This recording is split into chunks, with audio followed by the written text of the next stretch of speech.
Just in case you haven't seen this, I think this posted like just a little while ago, so I'm gonna post it again, or I'm gonna play it again. We drift like the wind, soft yet steady, carrying the world in our hands. We scatter the seas, small yet heavy, nurturing the peace of our land. We look for the dawn, we look for the dawn, chasing its lights, so familiar and bright, yet so unknown.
So I noticed,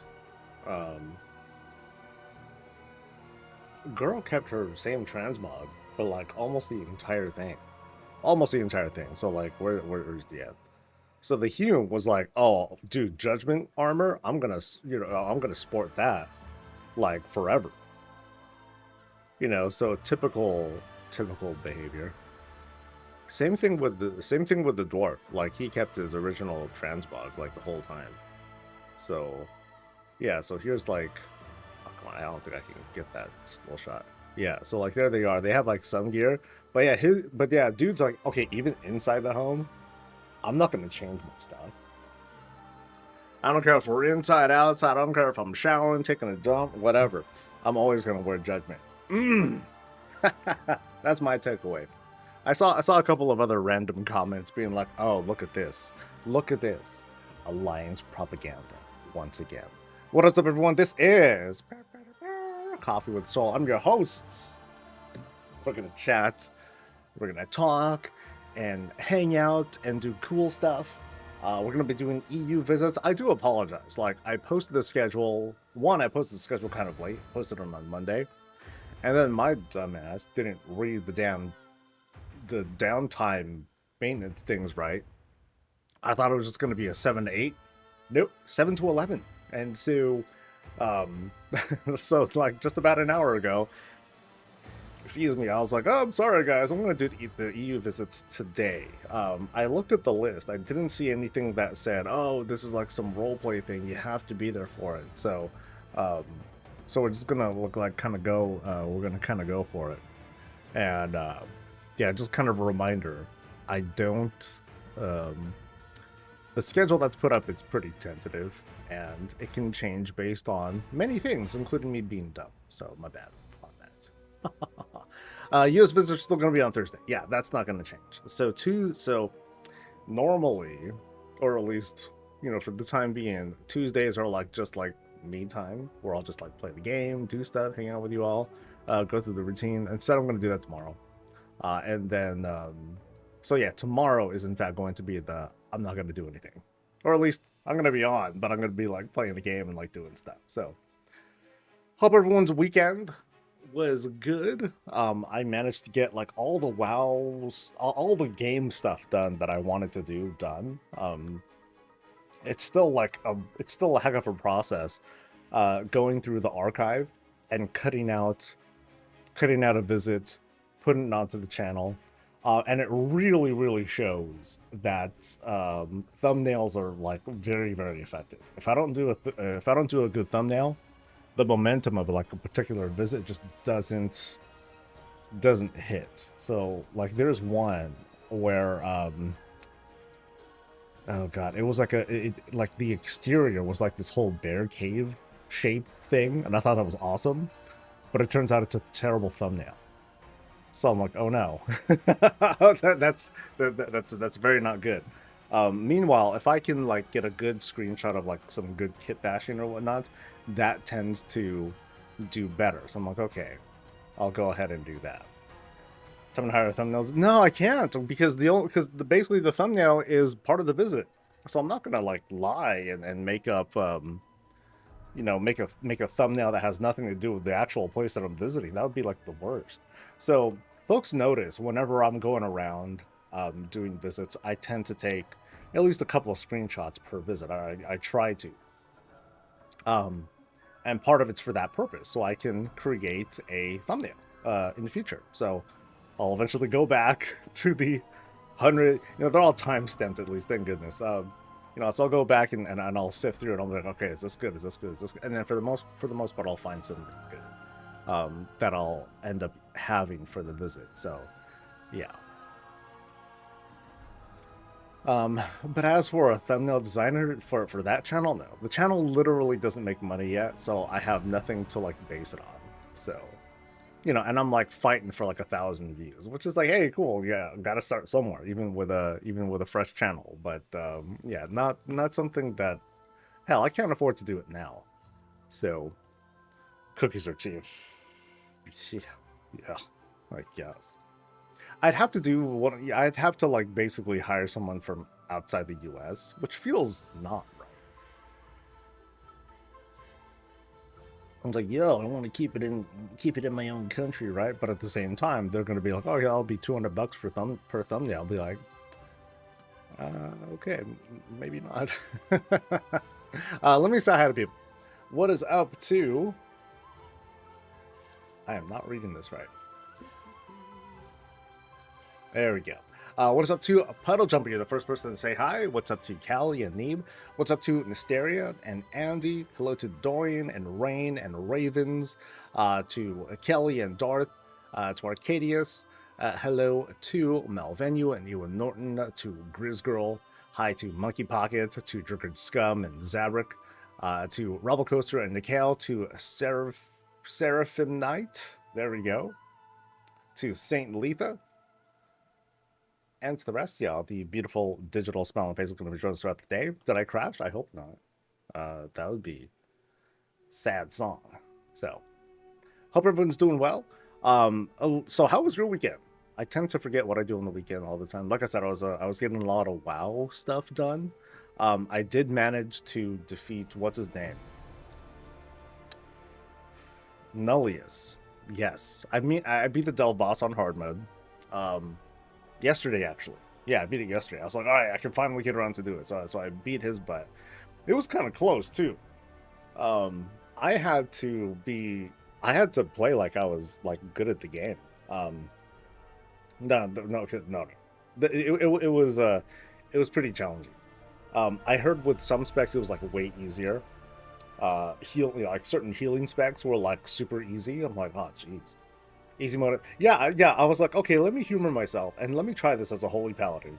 And then, what's her name was getting 2-shot. I'm like, that's not working.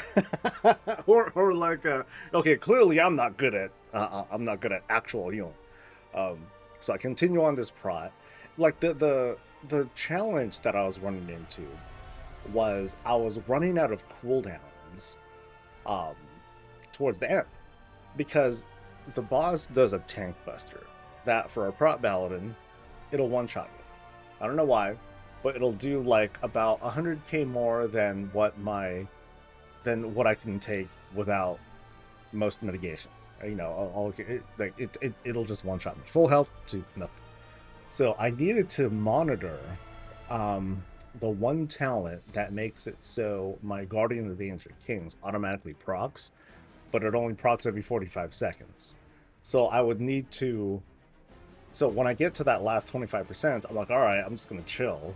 And then when the tank buster hits, I'm just going to take it to the face and hope that I survive. But when the Guardian proc goes off, then I start chaining cooldowns until the proc is up again. Then I can take it to the face again. So now when I figure that out, I would never, my health never went down. So like I was just taking it all of a sudden. It just felt like it was, above 25% again. You know, so he wasn't even hitting that hard. I'm like, oh, okay. But at the same time, I'm like, I'm going to get thrown off. I'm getting confident now. I'm like, no. But then I killed it. And I'm like, oh, I used like one cooldown during the 25% phase. I'm like, okay, well, shit. Yay! so I got it. That felt fun. But yeah, some specs, you know, easier than others, whatever. The takeaway though is, you know, it's only been 1 week into the season. Keep that into context. And some people are like, ugh, bad balance, blah blah blah. You know, how come these classes got it so much? I mean, they did, you know, and it's not balanced.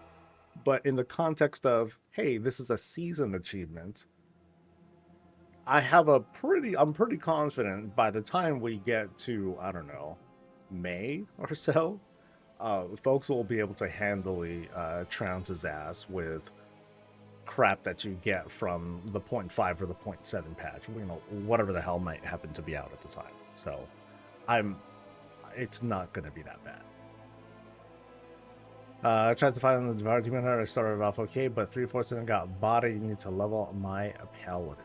Like I said, it's different. Or it's different for each of the specs. So, and so I got to have my soul fix. Oh, well, thank you, Lyra. Thanks everyone for joining me. So like I said, we're gonna be doing EU visits in a bit. I'm just kind of like warming up, kind of loosening up as well. My neck has been like super stiff since, oh god, Sunday, I think. Yeah, I've been trying to work this thing out. And I was like, hey, chiropractor dude, like my neck's all messed up. He's like, oh, well, tough that out. We're gonna work on other shit. Okay, fine. Waiting for the delves to scale to item level. I'm not sure what that means.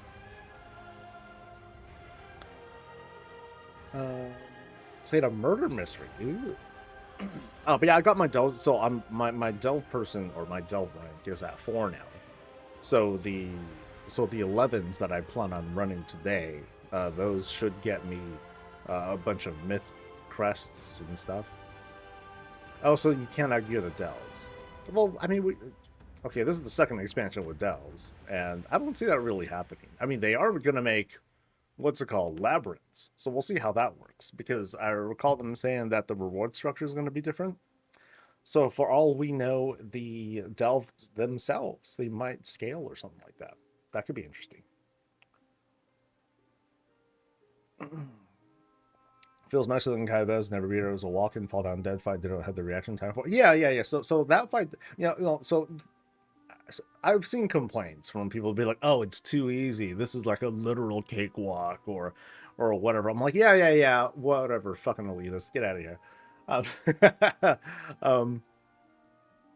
But and at the same time, I think that same crowd, they're like, dude, Kai'Vez, that's like the go. Oh my god, do this all the time. But that honeymoon phase also went away, and then we had other folks being like, dude, it's the end of the expansion. I can't kill her because I'm getting one shot all the time. So that it exposed that vulnerability with that style of combat.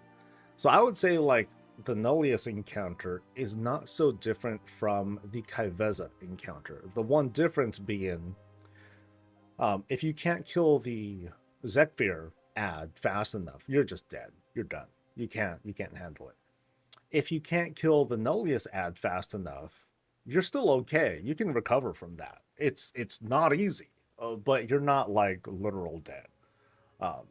So that's the one thing that I noticed, and that was a pretty significant change, I think, because that made the fight.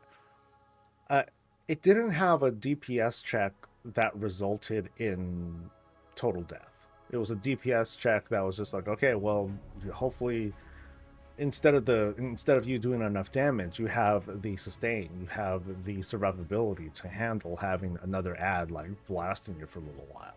So like towards the end of the way that I was doing the Nullius encounter in hard mode, the third ad that comes out at 25%, I just left him up. I'm like, oh, I'm gonna ignore your ass. I'm just going straight for the boss, because that's like a lot of damage that I can just put onto the boss instead.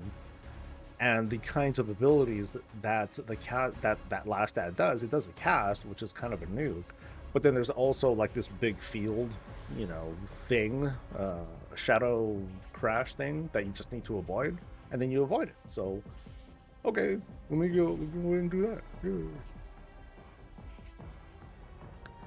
I've gained 0 delve progression from completing delves since I've unlocked 11s. Oh, you mean like the XP stuff? Now keep in mind the max progress, the max ranking you can get to is 4, and you still need to do bountifuls, so keep that in mind. What's up, Keystone? Decided to PvP this expansion, so I'm at farm armor for my tunes, maxing out my conquest, and working just which people didn't know, that don't know what they're doing in BG, stay out of ranked. Besides that, lots of great stuff to do. Also, people are doing like the rated battlegrounds and stuff. Well, they're trying to get that fast conquest, man. So you're not even rank 1. You haven't completed rank 1. That's weird. Yeah. I don't know what to tell you. That's very odd. That's pretty shit, actually. So you're getting, so like, did you do like the quest? There's a person in Delve HQ where you start the there's a thing. You got the Delve Journey XP from the job, but then got 0. Huh. Very odd. Yeah, I would double check if you had done the initial season quest thing, where you just talk to her and then like, hey, look, there's a thing you can pick up and all that stuff. So, and actually maybe try another character too, just for shits, because who knows, there might be a thing going on. That still sucks. That and of course like sternly worded letters, but that's the first time I've heard about that 0 delve progression. The only quest at Delve HQ is the Delve boss.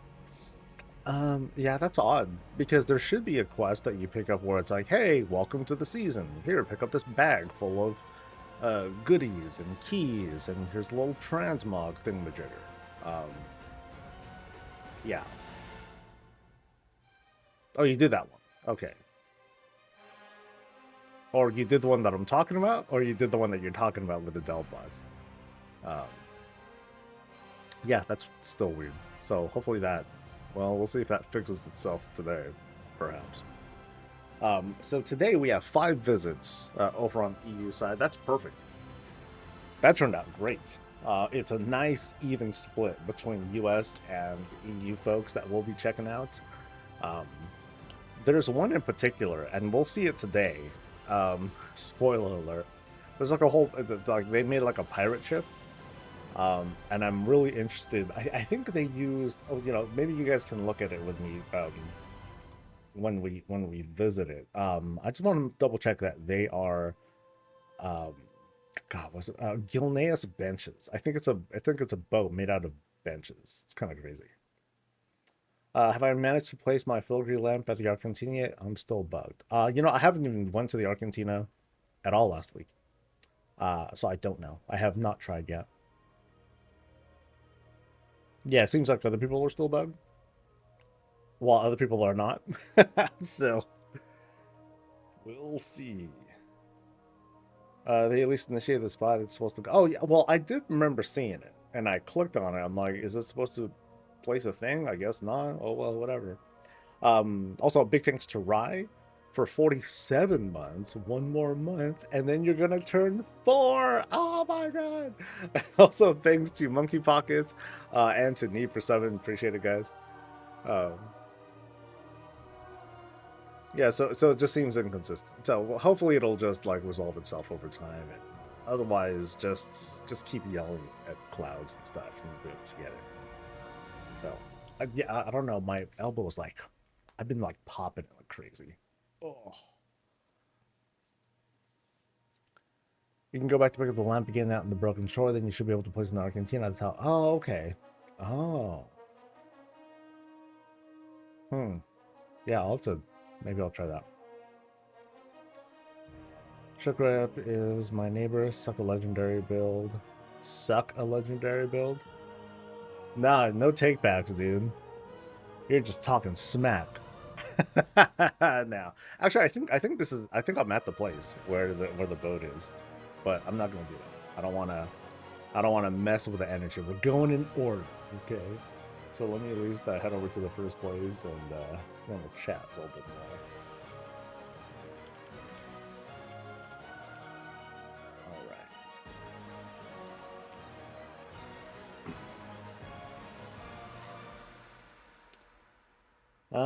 Do I know about some mobs can get the fame? So, oh yeah, I've seen it.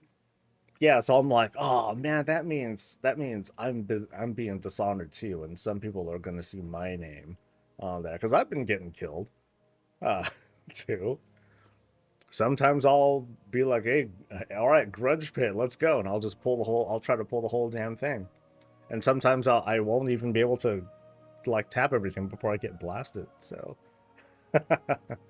But I haven't seen guildmates yet. It's usually just been like random other folks and tombstones. Oh yeah, that reminds me. It's like, at some point you'll pick up a little delve treasure thing that will let you, I think, customize the kind of gravestone that you put out, which is a little bit like humiliating because it's like, I'm not gonna die, but you're totally gonna die sometimes, right? Let's see,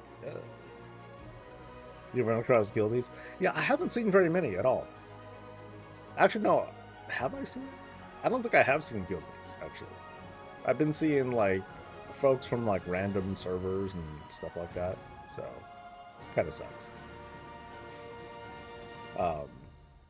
And I've been making gold. So, it sucked. Like, yesterday, I was like, all right, come on, hide. Let's go, Majestics. Woo! And then it was like 0, 0, 0, 0, 0, 0, 0. And then the last two of the day, it was like 4. It was like, no, I think I got like 10 or so between like just the last 2 cards. I'm like, fuck yeah! So, you saw my tombstone? Nice. Yeah. Whenever it happens, oh, it hits. Like, I'm like, oh, someone's gonna find it, and I'm gonna be like, oh, someone's gonna make a screenshot and be like, ah, look at this bitch. So... Got a BOE from Raid Finder yesterday. Tossing auction house, made 50 grand. Nice. I think I made about 70, 80 grand just from sharding all of the warbound stuff that I've been getting from delves. Yeah, enchanting mats are still good. It's gonna dry up fast. As people keep more and more of their purples and end up sharding the rest. But I've been taking all the warbound stuff and just been blasted. I'm like, I know I'm not gonna be using this on other characters, dude. Who am I kidding? You know, just making the money. So it was pretty good. My bear got overconfident and pulled 3 Nemesis packs in Grudge Pit because they were right next to each other. I love Grudge Pit though. But it's still a long delve. Right? Because it's like yesterday's was, you grab everyone and then, you know, clear out all the mobs. I'm like, all right, cool. At least I can get all the Mistblade curiosities and stuff and get the buffs right away. But then there's like, you know, multiple stages that, you know, and they're not shorts either. It's not just, you know, pull everything and then you're done. Made about 200K from skinny mats. I think I've made about 4 million, something like that. Yeah. About 4 million from Majestics mostly. That's not boasting. Oh, okay, I'm boasting, but like it's been highly lucrative. I'm like, yo, this has been legit. So I chose well this time. Okay. I chose poorly because I had one alchemist. I'm like, all right, this alchemist, they're gonna do nothing but transmute motes, and they're gonna make bank. Nah, man, that was a bad move. I wish I could make gold. I have a good solution for you, Grim. Stop wishing, just do it. That's it. That's it. Wishing ain't gonna do shit. So,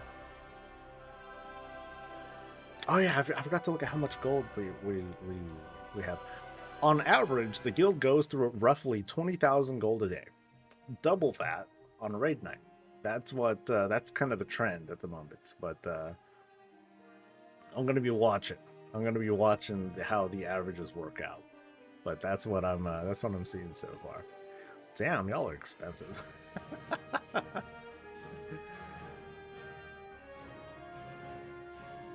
If you want to make gold, I advise Manithus. Yeah, no, he's an awesome creator.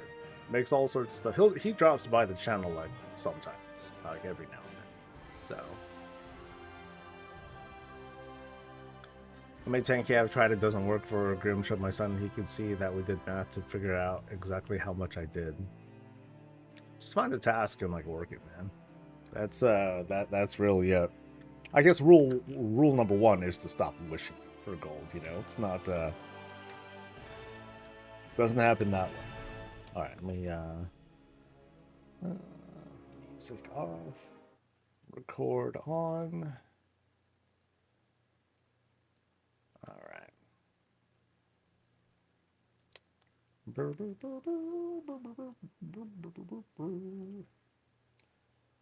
So folks know in advance, we're going to be looking at Sumio, then Noddora, then Sparkles, then Geenna, and then PvP Machine for today.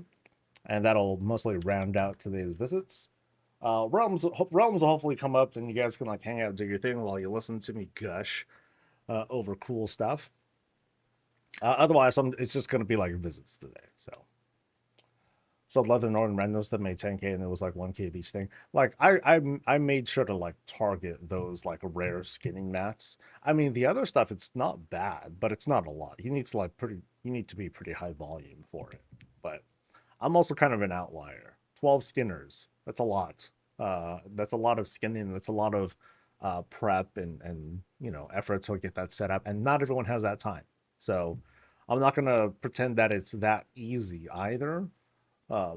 Or I just log in and make goal. Now I will say this: log on, have an alchemist, log on, use concentration to make like 10 healing pots and sell them right away. Instant profit.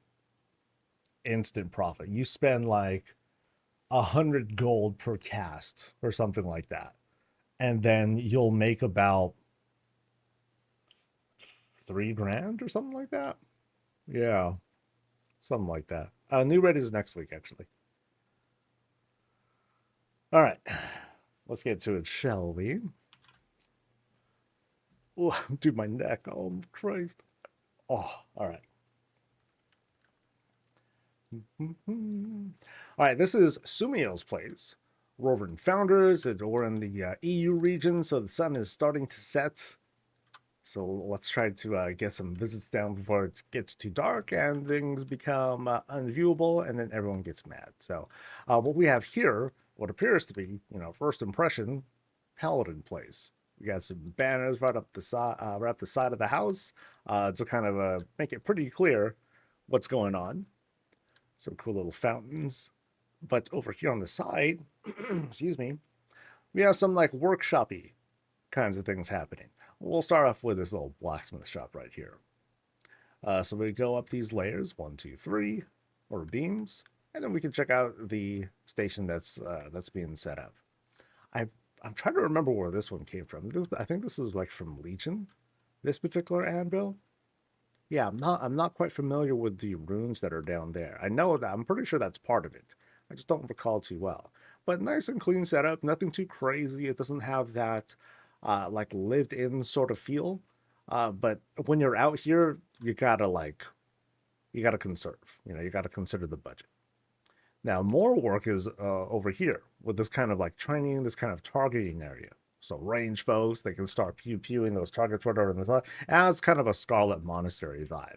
If you guys remember something like that, you go in kind of a long hallway, you have these targets, and also some training equipment along with practice dummies from the Brawlers Guild. Now notice too that it's kind of closed off with these Forsaken style fences. Kind of contradictory, but at the same time, not really. I just noticed this too, this little observation deck right from up here. So if you have like, the sergeant at arms or like some sort of like trainer person who's observing all the new recruits who are down here doing some work. It's pretty cool. Nice and easy setup there. Under the stairs, not really anything there. But there could be.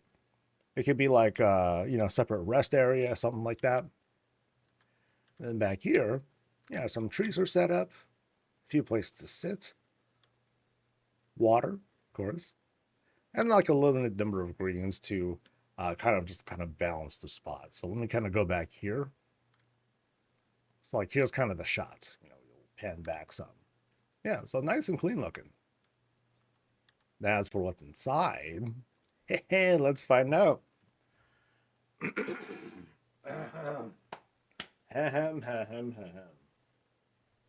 Wow. Any guesses what we're going to see next?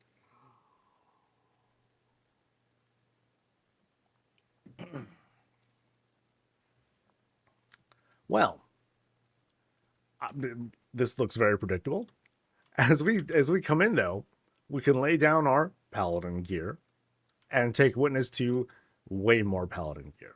So that's a lot of order hall resources that went into like getting multiples of these weapon racks. But at the same time, we're still really limited on the number of weapons we can have on display. Like they're out there, but they cost like different amounts too.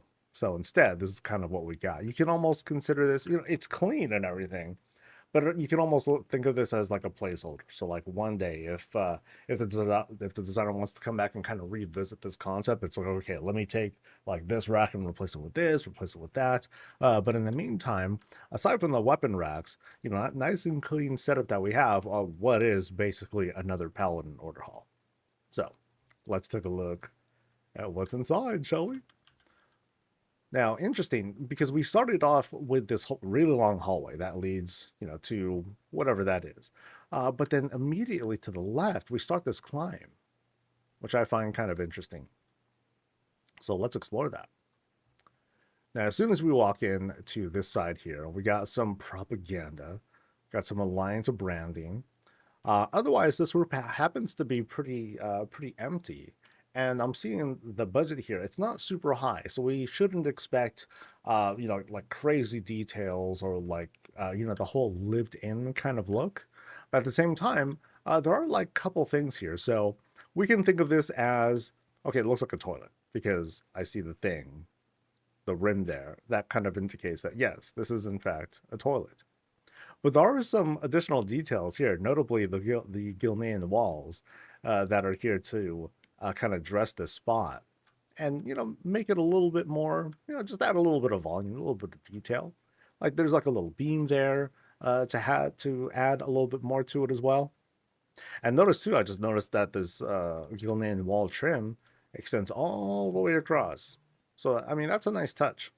Again, to give like a little bit more to what is otherwise, a bit more of a sparse stairwell room. So we'll climb to the top here. Crates and barrels all almost neatly lined up. Very cute. And now we happen to be at this upper level, not a dead end, but it also happens to be like this kind of pantry, conference hall, eating area. Could be any of those things, but more like a lounge, I guess, because you have dry pantry stuff. No kitchen in sight yet, but food is out.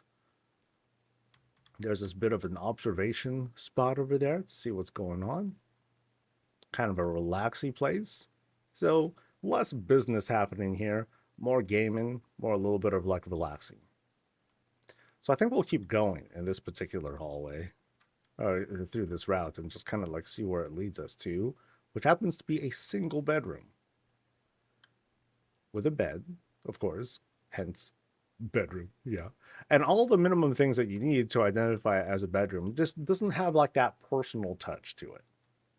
So I think what we're going to see from a place like this, we have a place that has personality, but it doesn't have that personal touch, if that makes sense. Again, that kind of lived-in flavor that says not just, okay, the kind of character that lives here, but also something that almost defines who it is that lives here. Like, oh, this is like the captain. This is like some recruit or something like that. But this is what I would say like a very good start. For me, it's like kind of the layouts. It's a nice, clean layouts that we have here, using available parts, such as all these different windows that you get with resident crystals, and these rugs that you pick up with order hall stuff. And here we have this kind of like altar chapel spot. Pretty cool use of this draconic. I believe this is like either this could be a sconce. This could be one of those little. Okay, it's a sconce or a chandelier or whatnot, but I believe this is draconic in nature. That's creating that effect. Haven't seen it used like this before, so I think that's pretty cool. And we have all the fixins, including Gilnean. I believe this is Gilnean candles. I might be wrong on that, but we have this nice little altar setup. So nice and easy. And that happens now. Curious that happens to kind of like fold together with this layout, because we have this long hallway. Notice again the Gilnean walls that are like lined up throughout the whole spot. It's almost like, hey, welcome to our new barracks. It's like a brand new spot, freshly minted. Folks are ready to like move in and populate. So, that could be it too. Now, as we proceed, we go into this more grand chapel spot. Check this out. We have a whole octagonal room. It's being dressed with, multiple windows up above, over there on the side. Some of them are like arranged in this like cute little formation. More of these candles. And we also have what could be the big paladin tome, or maybe multiples of them that are hanging down from there. And there seems to be like some sort of object here. It might be some sort of like table structure or something that they help to create or kind of dress up this sort of chandelier like kind of thing. Yeah. So we'll kind of pan around a little bit. Lots of candly things going on. Okay.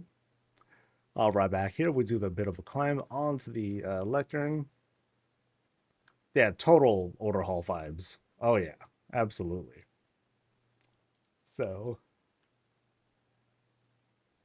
and as we're back here, we got, there's something. it's gotta be something. So let's see. And we have kind of this semi-secret study area. I'm not sure why this would be like a secret. This seems to be fairly innocent so far. A little bit of a thing for Terralion. Now this does have that sort of lived-in look, right? We have our desk. Now in this case, I think they took like they took something else. I believe it's one of the Paladin hammer kind of thing, but they just dropped a book on top of it. But then we have like these tables with like some more books on it. Study, it's being very studious. Multiple workstations and benches, plans for Gilneas. And then back here, oh, okay, there's an interesting glow here. I wonder if that's the priest lantern thing that has that vertical light going on. I think it might be that, because it's a very soft light. It's not the harsh light that you see from like the Paladin book. Like that's that has very sharp beams to it. Notice the little glyph that's down there too. And here, okay, things are getting a little bit more. Actually, this seems to be more like not exactly a trophy room, but more like this, place where they like store like dangerous things, right? Like Diablo stuff or Demon Hunter stuff, that sort of thing. So a place to, keep things like locked away, like Eretor. Sorry, buddy. Like notice here, like you have this, this kind of intimidating little setup. It's not too much, you just have like a couple of different fences right down there. The dwarven fence post, Diablo chest up top, a little bit of candles to kind of dress up a little evil vibe. That works. That's gonna lead us somewhere. I'll go there later, actually. I want to see what's going here first. All right.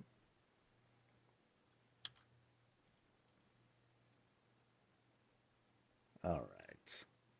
Let's see.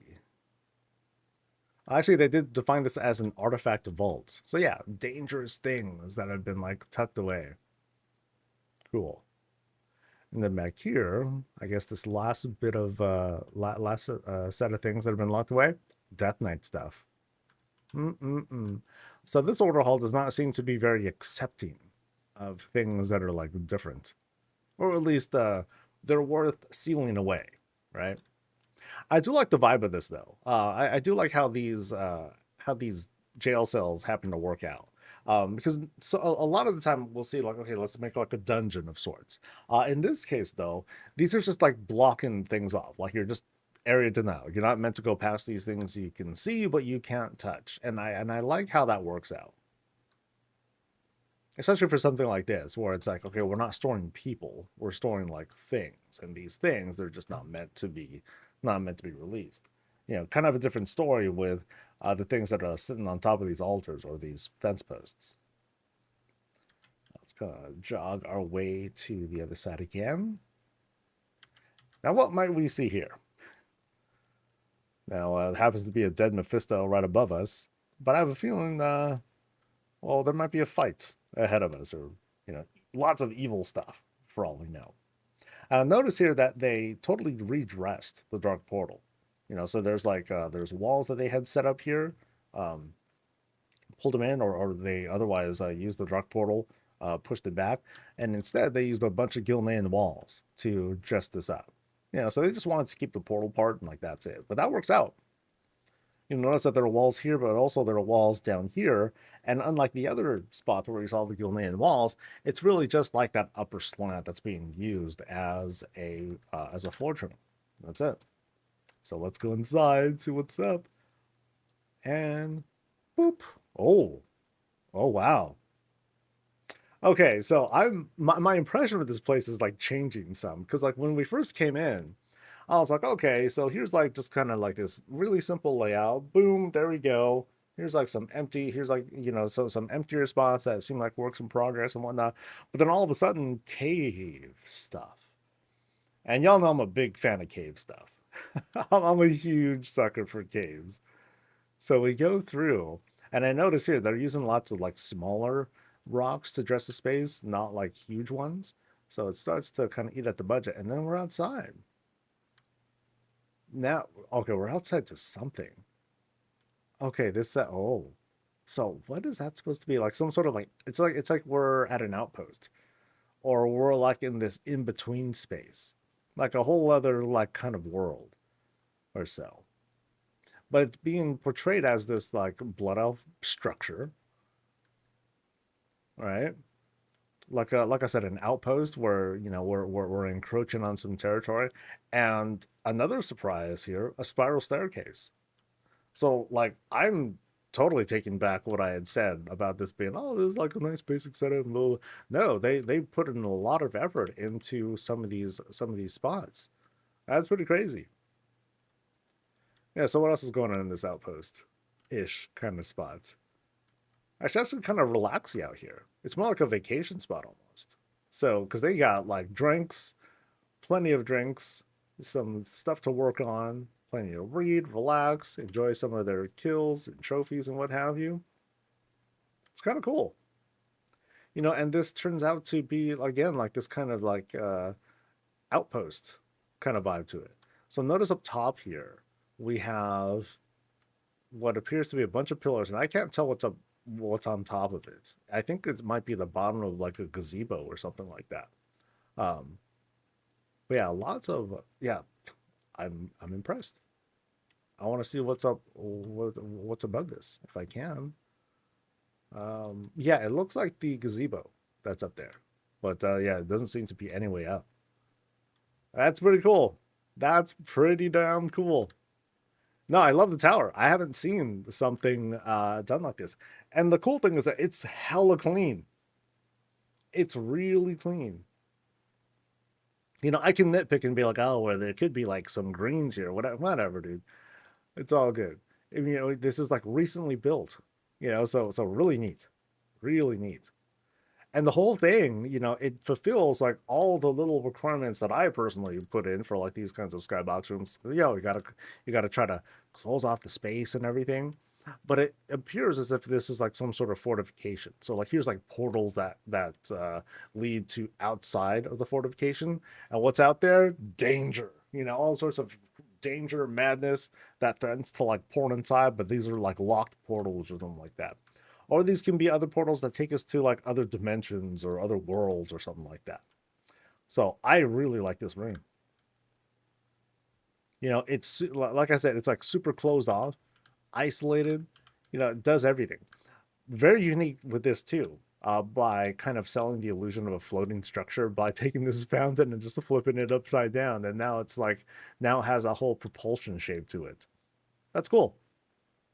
That's really cool. Yeah, I admit I was fooled.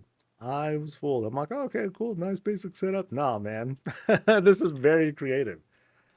It's a really good use of available parts.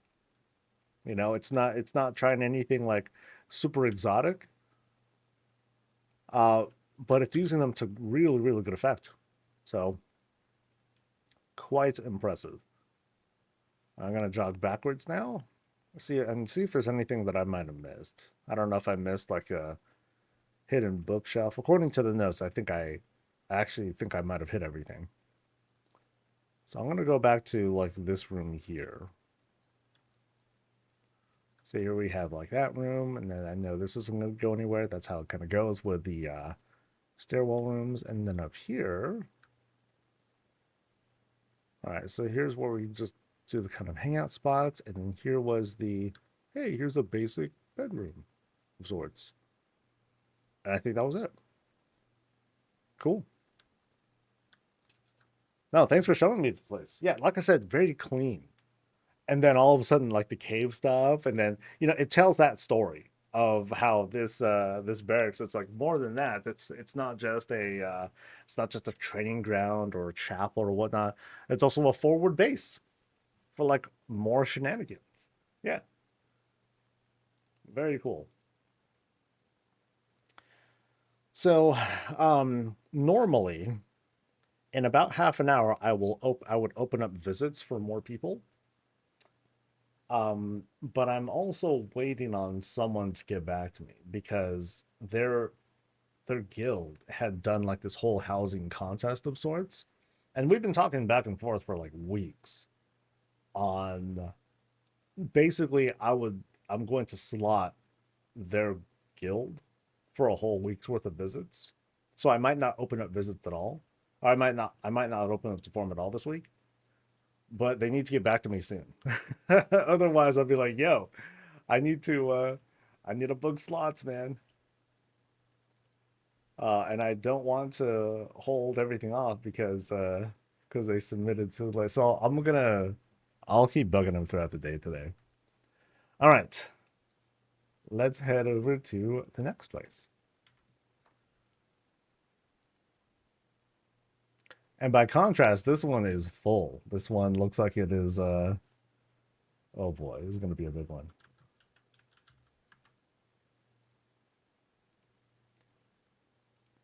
Yeah, so the budget on this place is 1933. I think the rocks did a lot of the damage there, and also a lot of the use of the Gilnean walls. They bought a whole bunch of those. This one is maxed out, 4340, baby. Oh boy.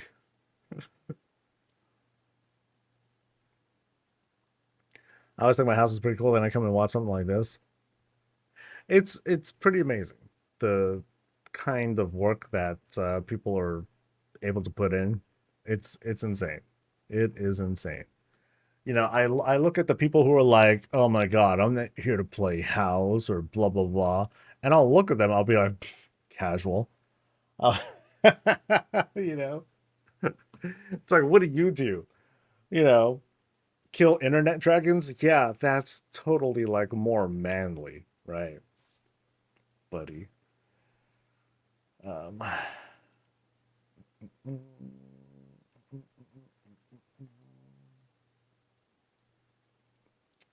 do I know if I'm going to see 34 and do something with it? I'm not sure what you're referring to. All right. Bunch of naives, bunch of noobs. That's what they are. Like, we can't uh underestimate the whole definition of hardcore has changed. it's okay, it hasn't even changed. We just have like an oh crap. Okay, there's the boss right there. It's just changed. So yeah, you can be top parse. You could be a cutting edge raider. That's awesome. That's very cool. Some folks can make like a structure and a setup like this, and that is very cool too. You can't take that away from them. You know, and it becomes awkward when people are like, "Oh, they're just playing Barbie or whatever." I'm like, "Shut up, casual. Why don't you do something better?" Oh, because blah blah, and then they'll just dig themselves into a hole and just kind of remind us just how much of a scrub they are at housing stuff. You get good, buddy. Anyway, This over here is Nithodora's place. Rover found. Oh hell! Hey, yo, that's rude. I'm like trying to do a presentation here, trying to welcome us into this new spot, and this cool tyranny is like, whatever, man. Oh, I think you heard me. Never mind. So I'm just gonna go in. Now the outside here, very filled out, or at least it kind of looks like, because you have fences that seem to go all around.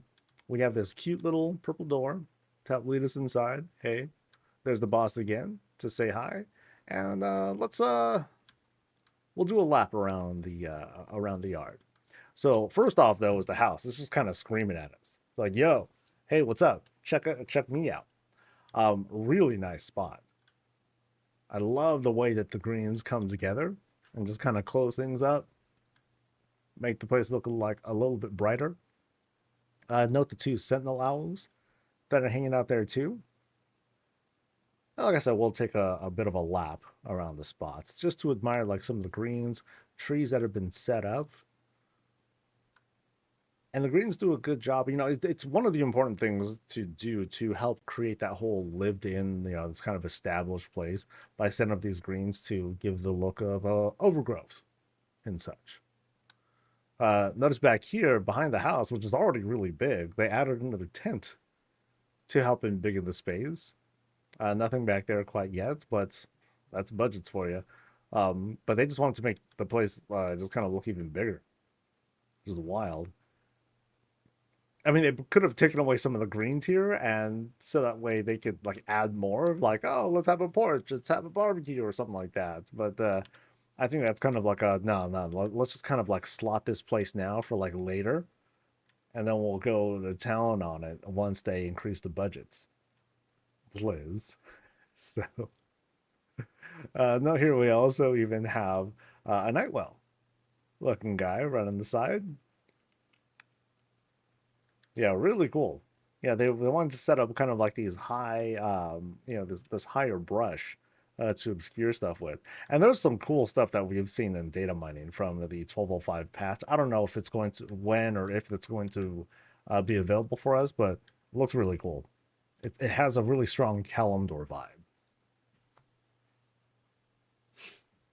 Oh, I forgot to take. I don't think I took screenshots of the first place. I'm probably gonna do a quick jog of the other spot, just so I make sure I have a screenshot. So according to the notes, they said nature is all I can say. That's about right. So we first walk in, and I think here is where we abandon whatever's left of like civilization here. I mean, we might see more, but all of a sudden we like, boop, we transition into this very lush, very green-filled spot, right?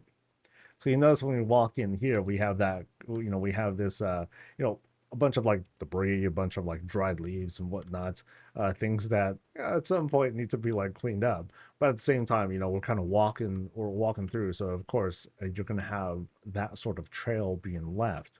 But yeah, lots of greens. You'd notice too, lots of Gilnean trellises that are back here to kind of lend to that story of just how the greens are growing. They're not just hanging there off of nothing. They're actually growing like in and around these trellises. Now back here, you don't necessarily have to do it because it's like so thick that, well, maybe it just kind of obscures everything. But let's see. So we can go left, we can go not right, and we can probably go through the center. Let me just kind of peek a little bit. Yep, there's stuff back there. Okay, so we're gonna go left first. Start exploring. Yeah, 4340 of greens, which is pretty crazy. Now, I'm trying to ask myself, like, if I had seen this kind of layout before, because they have signed up for visits in the past, and this door is suddenly looking a little familiar to me, but maybe not. We'll see. We'll see how it goes. But first, let's admire this room as it is first. So we walk in, and again, green is gonna be like the color is I'm just gonna be saying that word like so many times here. tons of greens that are just kind of bursting out through here, even in front of the bookshelves. It's pretty crazy. And then let me just kind of open this up real quick just to make sure that there's something back there. There is something back there. Purple door. Very interesting use with the strong purples to sort of contrast the greens that we're seeing. But we're going to go through here first. Behind the silver gates, past more of these greens plus fountain. We have an Arcan door over there, this draconic fountain on the other side. And we walk through into a kind of greenhouse setup. Now, very interesting that it's kind of like an indoorsy spot, but then you also have the actual greenhouse here to tell us, okay, like we have this warmer spot for like cultivation and things like that going on here. So it's very much a kind of like the industrial side of the greens here. Things are being processed. Things are being, carefully curated and grown in such a way that these can be like replanted or sold for all we know. Any one of those things can kind of work out. With trees just like trees are just kind of chilling, waiting.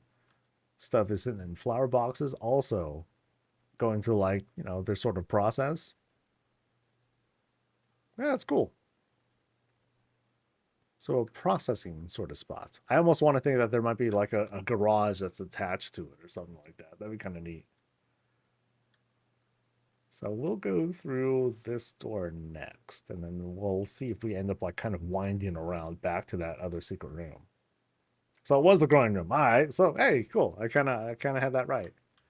Now, very interesting here. We have this basically just a hallway, thin hallway that this typically connects to like other wings of a building or a campus or whatnot. But in this case, this nice little transition. It's a little hard to get the angles right here, but kind of bear with me. So again, strong on the purple.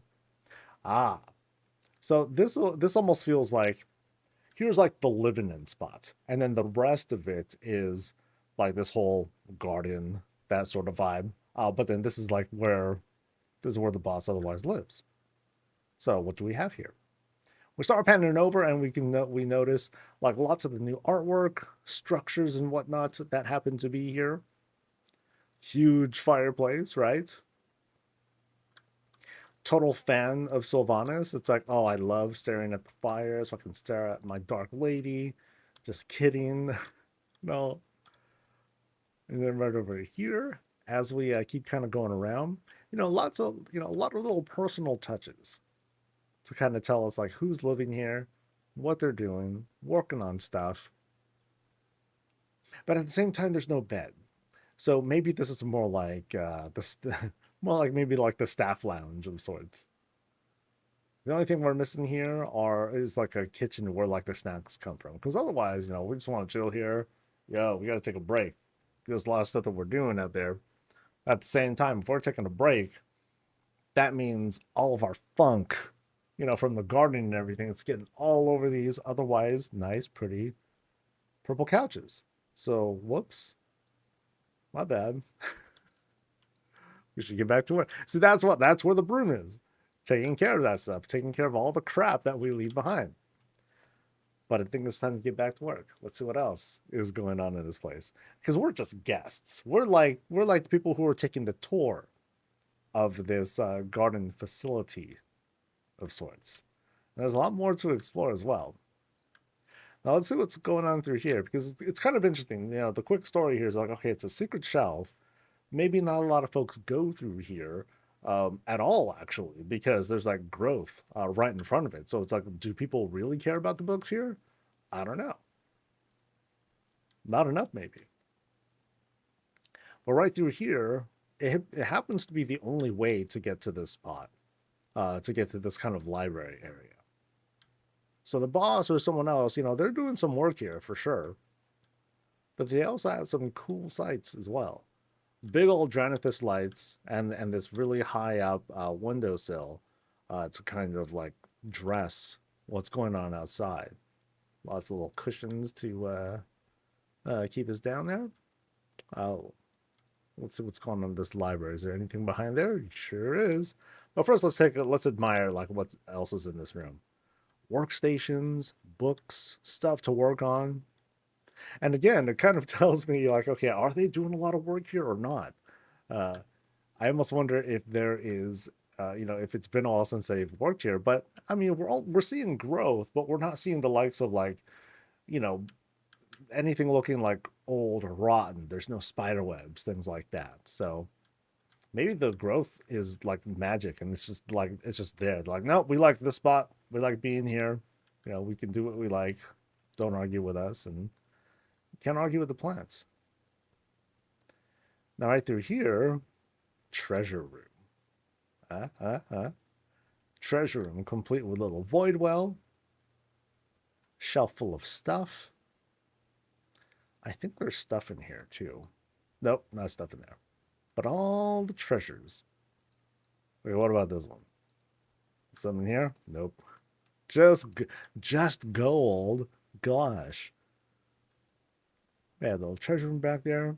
Yeah, so dotted throughout the place. Now, beyond the nature, there are some places here that are like made for production, made for productivity. So let's make our way back. Sorry, mushrooms, I might step on you. And we'll retreat a little bit. Back to that other side from this main room here. And we'll explore the rest of the place. So kind of a lot to navigate through here. But once we get past it, we don't really get past it. It sort of just opens up a little bit. So here, notice we have like little sentinel dedications with the glaives over there on the side. But again, we have tons and tons of greens. Rocks have been almost tiled. You can kind of see. Boom, boom, boom, boom. It's a lot to try and dress the rocks to make it look natural. In this case, you have right here. At the same time, though, it ends up like taking up a lot of budget when they're not resized by a bit, and I can't tell if they are or not. But that's one of the challenges that you face when you're trying to create like this constant natural spot. You're trying to fill gaps wherever you can, and sometimes I know I'm a big stickler on them. Like, no, I want to make sure everything's color. I'm super like, I get super butthurt about it. I'm like, we can't have anything like that. It's fine though. We can easily convince ourselves that no, it has this sort of like this fusion, this kind of lived-in growth of the rock and the beams or the structure kind of merging together, and it's a cool effect. So as we go through a lot more of this natural stuff, there's a lot of it. Oh, click it. Yay. We enter this kind of a T-shaped room here. And so there's like a little storage library set up there. I don't know what's that way. And more library stuff. So we're going to go left, right, then center. So notice, so again, we're just kind of like carefully tiptoeing our way through all this. It's crazy how much overgrowth there is. It's wild, man. It's wild. But this is supposed to be like some sort of library spot, complete with cherry blossom tree. Books to maybe read. Dude, we can just like kind of like lay on top of some of this shrubbery as if it's like furniture or whatnot. That's funny. So let's go through this shroud here and into... So this feels like maybe a bedroom. But for who? Is it for the boss or is it for the aminals? Because there's a lot of them. Puppies and lions and reptars and snuffles, and there's more of them, but not one Miss Murgle. Not a one. Perhaps they're considered the enemy in this house. Now notice here, again, we have lots of greens, but we also have a lot of trees being set up. Thankfully put into these barrels, and at the moment at least, it doesn't appear that these trees are like begging to like come out or burst through these barrels. Not yet, at least. Just give it a few years. Give it a few years, it's gonna thicken itself up and just beg for sweet release from the barrels. That is. But yeah, very interesting setup over here. I just don't know who's meant to be sleeping here. Is it the boss or the animals? So we're gonna actually let me double check here. Sorry, I want to make sure that there are no secrets to be had here. It doesn't appear so. I think we're okay. All right, so we're gonna retreat back and we're gonna go straight across into this other library. So, you know, we had like one set of books here. We definitely have another set back here. Will look like a lot of secret shelves to confirm. And this seems to be like a square sort of room, so I believe there should be nothing back there. Yep, just a corner. And there might be nothing back here too. Yeah, so I think this is just to kind of like round out the spot. Unless there's like some sort of like hidden drawing and all of a sudden we see like an anime character or something like that. No, we're good. So let me hopefully flip these back. Most of these. Just about all of them. Nope. I think that's about as good as I'll be able to get it. So beyond this shroud, what do we have? So here we have like this fountain plus more trees. So I'm not going to say it's a bathtub or anything like that. It's more like, okay, it can be a bathtub. So we go into the bathtub, right? And we got to stay on theme. We air dry, man. There are no towels here. This whole place is our towel. Nature is our towel. We'll walk through the shrubbery, let our glistening, dripping, wet, naked body rub all over the greens and all that stuff as we make our way to the drawers and actually get dressed. It's a spa and bathroom. See, I have that. See? Got it. Got it. Or we do a cool little spin, right? We spin and then we're all of a sudden we're dry. No. There's privacy or whatnot. So the way I see it, I would definitely just kind of like walk around, just soak in the smells, try not to let allergies get to me. Let that revive me.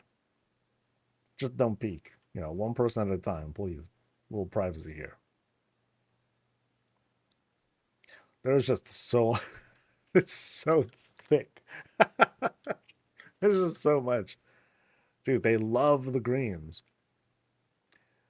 And on the PTR, there was like so many more greens that were put into like preview.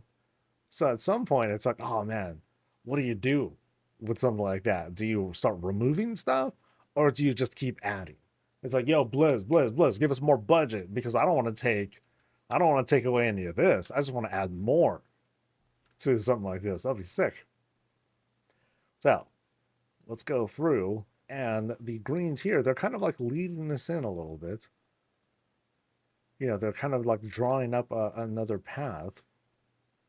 Here we have this cool dedication with one of my favorite greens, the hostas. I love these things. They're like so adaptable. They work so great from like every angle. On the other end here, another one. This one's jealous though. This one's like, yo, how come I don't have the hostas that one does? And then this one's like, well, have you noticed that I'm just better than you? And he's like, wait, why am I better? Just because what? Because I got paintings? Look, I got paintings, right? What you got now? And then this owl's like, oh, I want paintings too. He's like, yeah, sucker, yeah, what you got? What you got? And they're like, man, screw you. So they're like facing off and they just hate each other. What sucks is that they're statues. They're just left to forever stare at each other. So that hatred will never end. Kind of sucks for them. All right. So as we move in a little bit more, we hit this turn. See, in this Sentinel's like, I can't see nothing. There's so much. But at the same time, if they can kind of peek through, they can see what's going on the entire. This is a hell of a hallway. Here, I'm just going in a straight line. This is a lot. This is a lot. Remember, this is kind of a secret spot too. This is a door. And then we get to the entrance. It's crazy, dude. This is an insane amount of greens. Oh man. All right, so let's get to this bend. All right. I still notice the plans for Gilneas though. Gotcha. All right, so now, okay, now things are kind of shifting a little bit. So we go into this Nightwell spot. We're in a stairwell room that I'm not sure is going to lead us anywhere necessarily. It almost appears like these are just like big flower pots or growing pots, whatever you want to call it. So that way just more greens can sit, right? That's kind of what I'm getting at here. We have a very not suspicious portal over there. Cool. We have one large shroud on there. And then there is a... Well, I'm going to go here first. And now we enter... Is it a kitchen? It is kind of a kitchen. Yes. We have found civilization. So, prep tables. What do we have in salad, of course? Oh, no, there's meats. I'm shocked, actually. I figured that everyone here would be enjoying like nothing but salads and that sort of vibe. But nope. They're carnivores up in here. It's all good. So again, like just insane on the greens to dress up every corner. Like this, like what you see right here, this is the emptiest part of the house.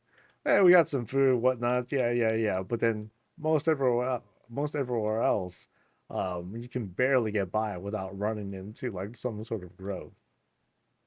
And here's where at least one Miss Murgle, no, several Miss Murgles here. I think they're the weight. They're the ones who are helping to prep the food. Well, thank you guys. Yeah, interesting how each corner has its own sort of thing. Even the tree is up here helping. It's like, yo, tree, I want to help too, you know? Yeah, and make a big old salad. See, what's funny is like I'm more curious about the little barrel that's there more than the tree that is helping to that is trying to help cook. Yeah. I'm just messing around though, come on. And then back here, oh, this is the least naturey room of them all. There's a little pantry station. Interesting. There are 0 greens here. That's going to change as soon as they get more budget. For them, it's like, oh, what? There's space to fill in? Let's go. It's a wine room. Ah, got it. Big barrels. Big barrel. I mean, if you're going to be growing like this much stuff, of course, you're going to grow not just vegetation, but fruit, wine, that sort of stuff. So behind this shroud, ooh. Oh. Okay. Now this is a shift. All right, so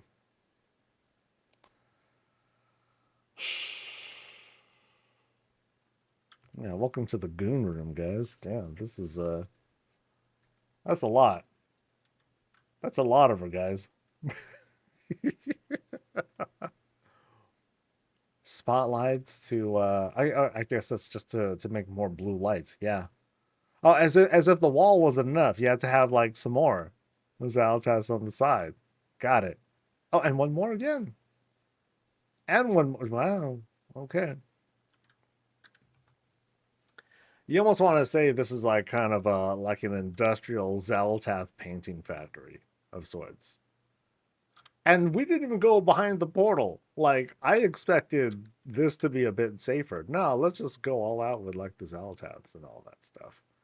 All right, so we're actually being let outside here. Okay, so let's see what's going on in here. So we run through, and what do we have? We have,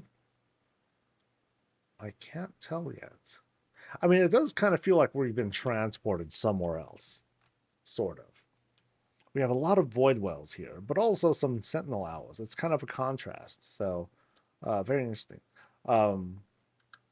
Also very curious. Now, I do like this transition. I think this looks really neat. But also, we have the Arakoa statue that's like, you know, all by its lonesome back there, as if they're like trying to hold something back. But we do have this climb.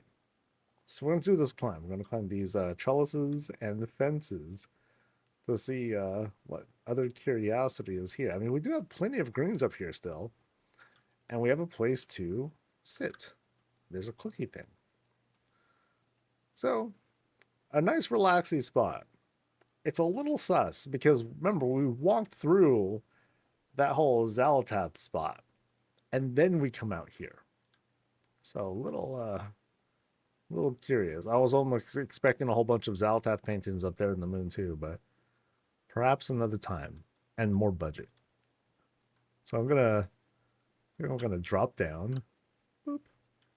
Notice here that you have like some moonwall action going up in certain places. One spot there to like hide things in that tiny little opening there. Is there anything crazy inside? No, nothing crazy. Yeah, otherwise this does have that kind of like isolated dimensional island sort of vibe. That's kind of what I'm getting at here.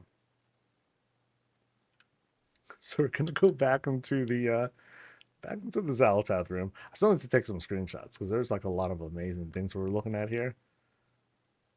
I think it's gonna be mostly the hallway that I'll look at. But this room is just it feels random compared to everything else that we've seen. It's like boom on theme, boom, boom, boom, and then skirt. Check this out, guys. Right? All right, so now what's through here? Fell stuff, perhaps? Oh, door. Okay, so it is a door, right? No, it's the no. That's the way out. Okay, so oh wait, so I think that's it. Don't forget the tree seat. Tree seat? I'm not quite sure what you mean by a tree seat. I mean, I sat down up top. Oh, this chair. Ah. I didn't realize you could sit. Ah. Slightly creepy. So what are we staring at here? No, just staring at the sights. So let me have a seat. If I can. There we go. Yay. Cool little observation spot. Slash, you know, upper platform in this odd dimensional space. Very cute. And I think I've seen everything. So this is nature, huh? She is one with the nature. All right, let me try to take a couple of shots here. So there's a lot that I could do here. I mean,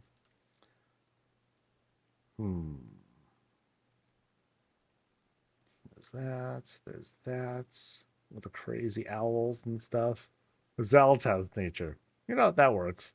That works.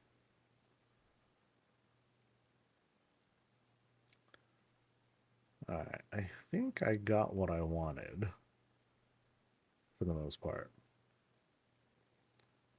Wish I had more rooms, but not yet, sadly. I mean, the way I'm looking at this place is so full of greens that it doesn't really allow room. I mean, you can make rooms, but they'll be empty. You know what I mean? Okay, I think I like this one's pretty cool too. Oh, so is this one. God dang it. Okay, so let me close that shelf.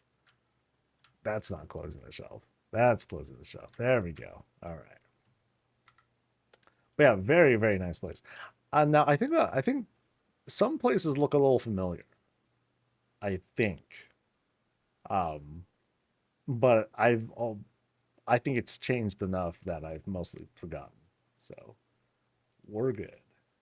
I'm gonna go back to the previous place real quick though.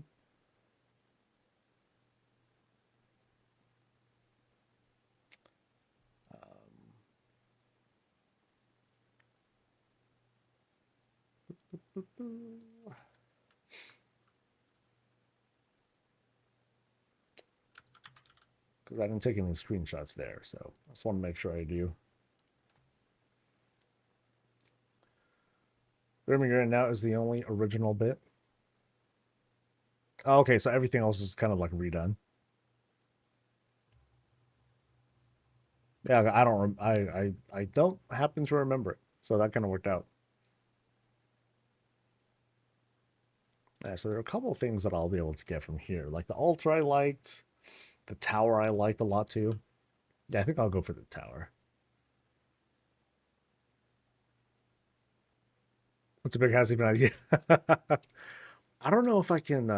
Like the me of today, I don't know if I can work with like a big place. To me, that'd be too much.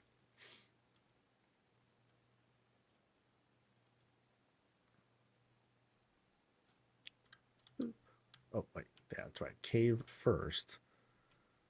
Now, can I Okay, if I zoom out like this, I can like see. That doesn't really work out though.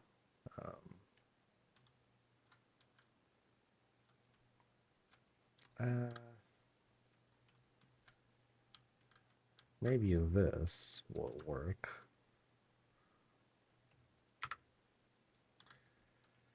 And I'm looking at this as kind of like a paladin outpost, sort of, which again is pretty cool. So, all right, let's head over to spot number 3.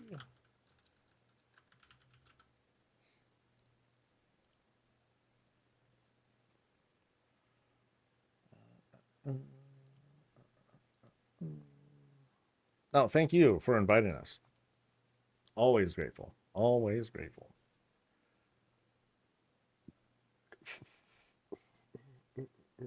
All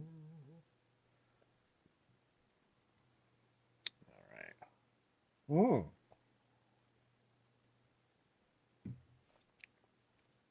I invented this, right? This looks unfamiliar. Oh well. It's gonna look like a surprise. Hey.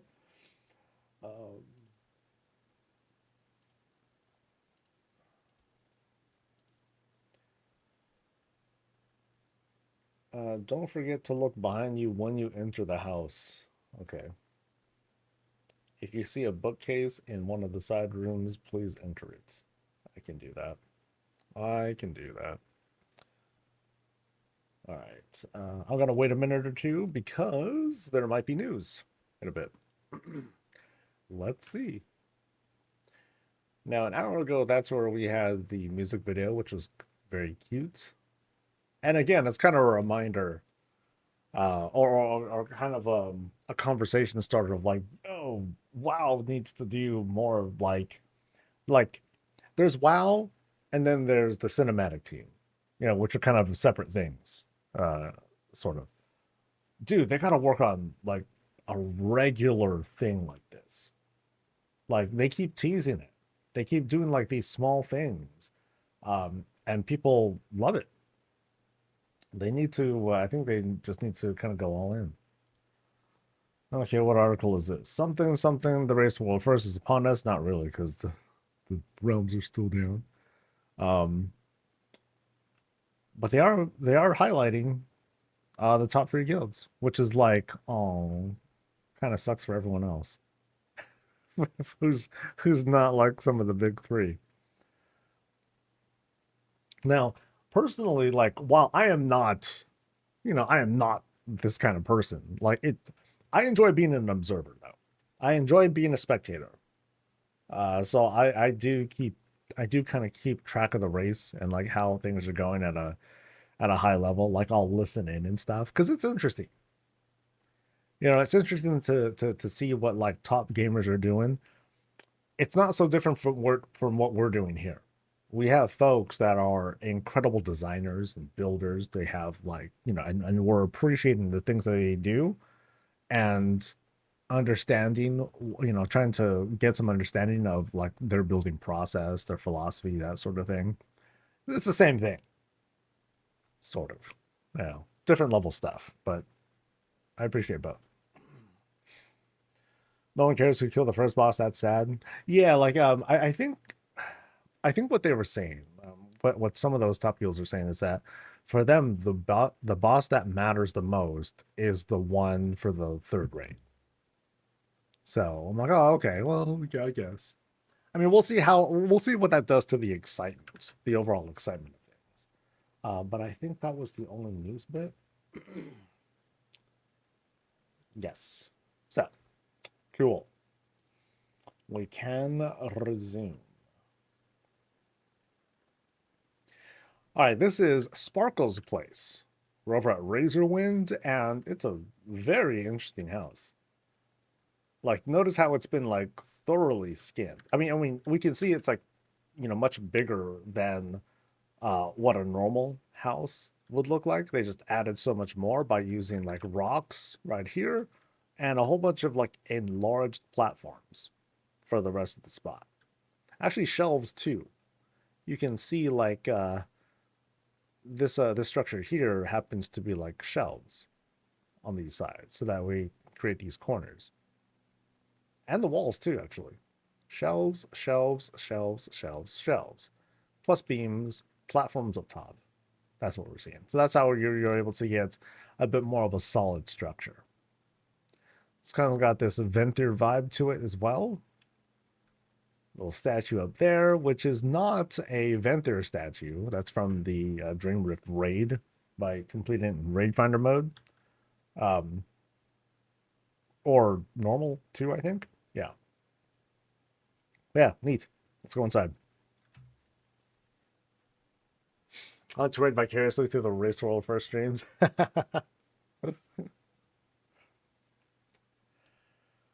All right, so as soon as we go in, we have this, very strong Venthyr vibe.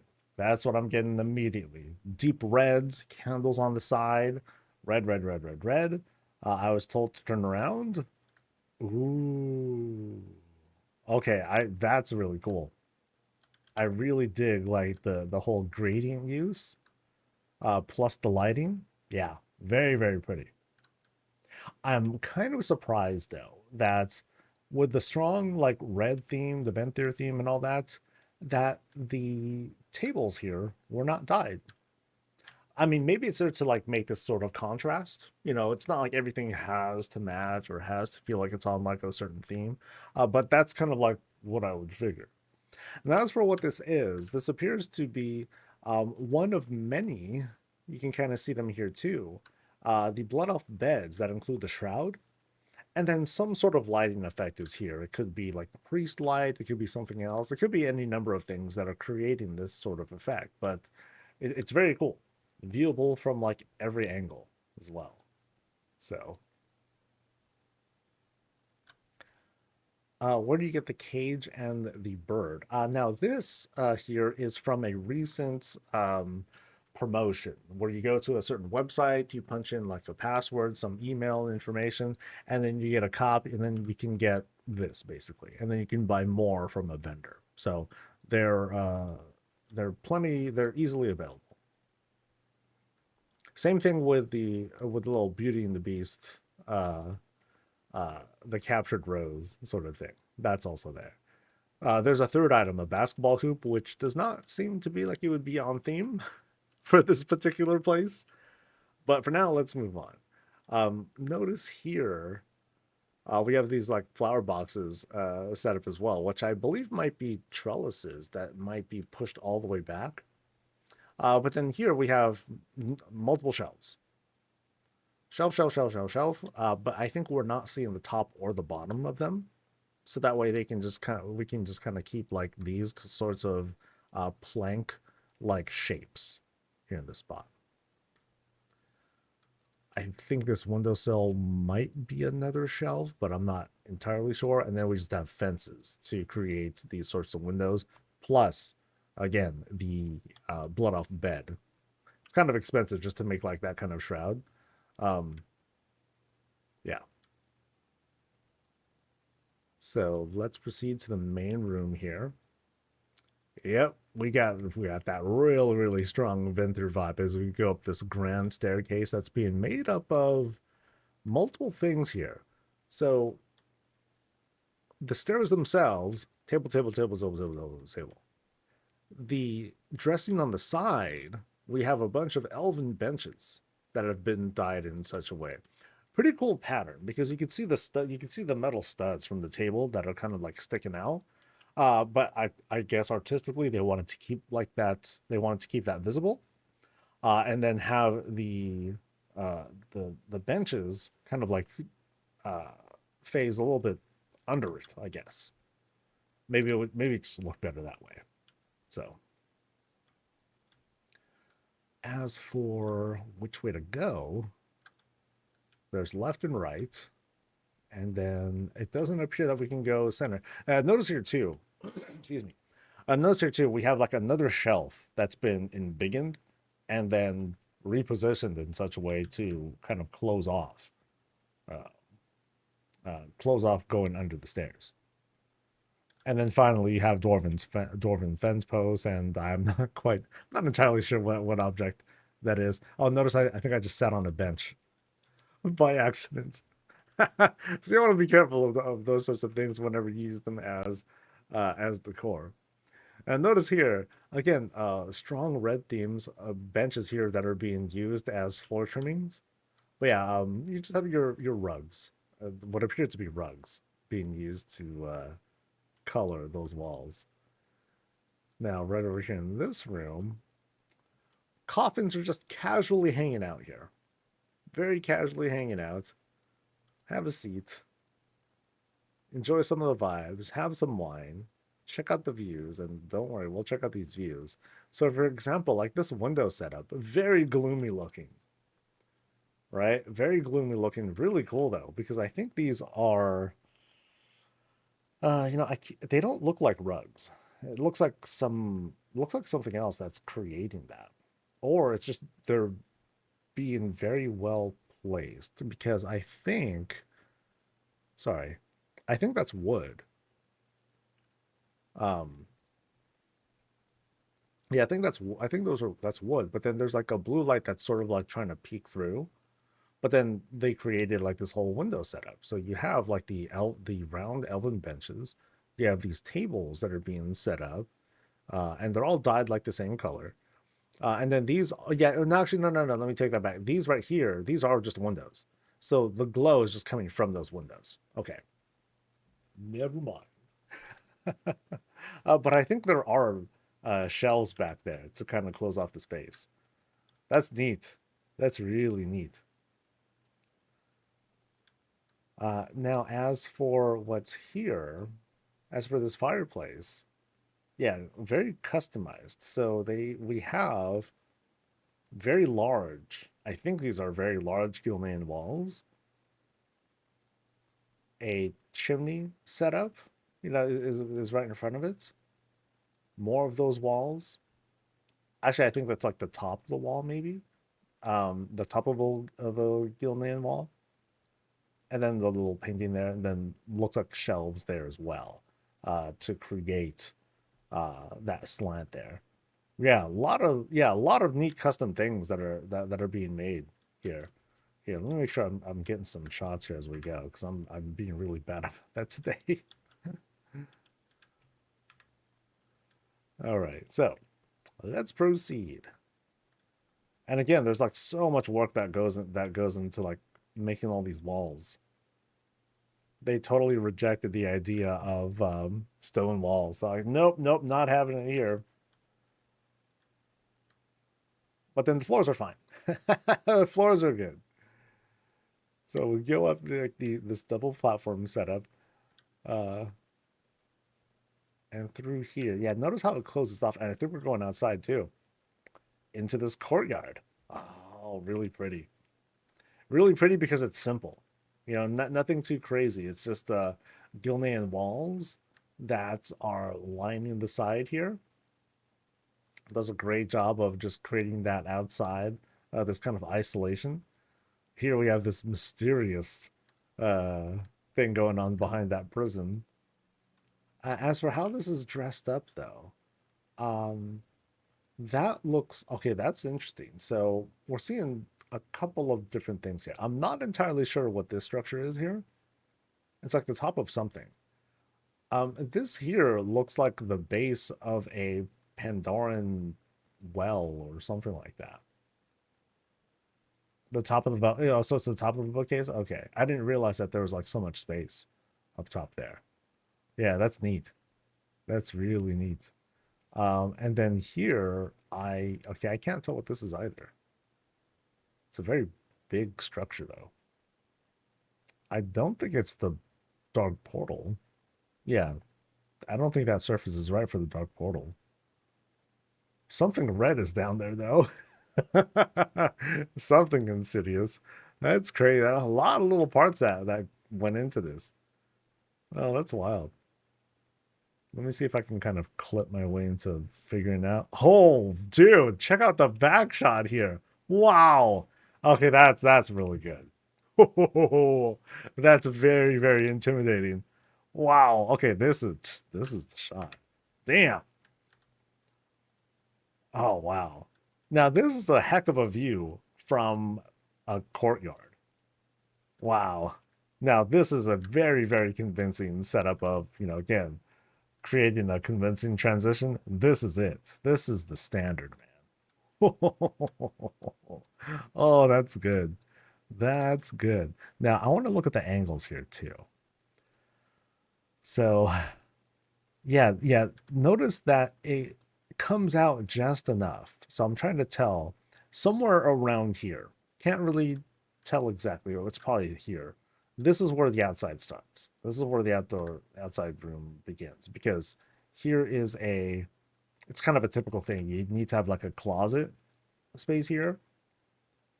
Then you have the outside, which starts right here. So you have this much room as a setup, and then you build like just straight up, and you're able to build this high up before you might start running into the clipping, because this is a dome-shaped room. You know, and you see that kind of happening here too. That's why this is coming in at an angle, but it still works. Everything fits. That's really good. Really, really good, dude. I dig it. I dig this a lot. You know, and then went through the trouble of creating like the same sort of like window effect here too. So it gives that illusion of like, ooh, are we going to climb higher? Maybe, maybe. Yeah, anything else out here? It's mostly just for like, actually, this is a graveyard. Never mind. It's more than just a courtyard. Here we go. Now we have the proper vibe. So this is kind of a guest room, guest house, where other vampires or other such creatures can sleep, right? Because some of them woke up. Maybe they're having breakfast or something. All right. Yeah, notice too, like the way that this is constructed. We're going to be back here for a bit. Walls, right? Walls, doorways. You know, this entire setup here. Windows are set up. You have the Gilnean walls to act as a trim, and then above you have a bunch of those Gilnean wagons to kind of dress it up. So the shaping is actually really simple. Now that we're looking at it, I'd say more pieces went to this spot here. We'll look at that more in a bit. But again, you know, walls, wall, wall with a doorway, big Gilnean wagon, window, and then a couple of Gilnean walls down there. Platforms there to kind of dress things up.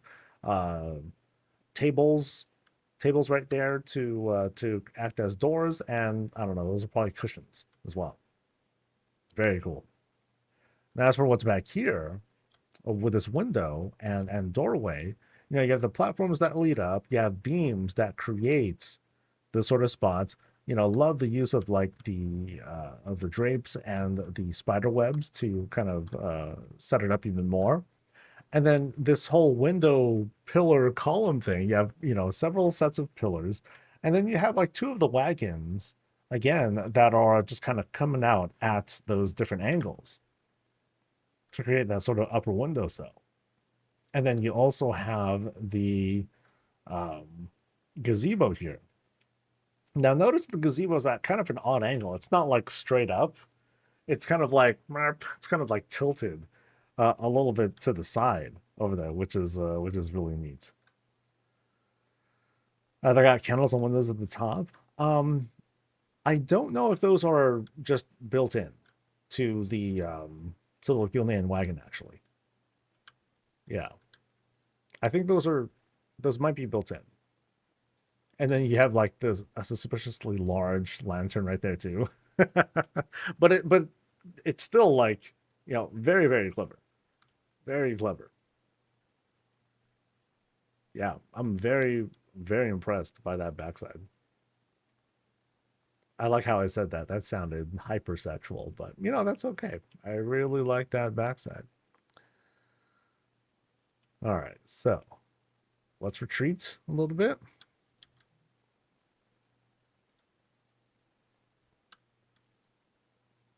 All right.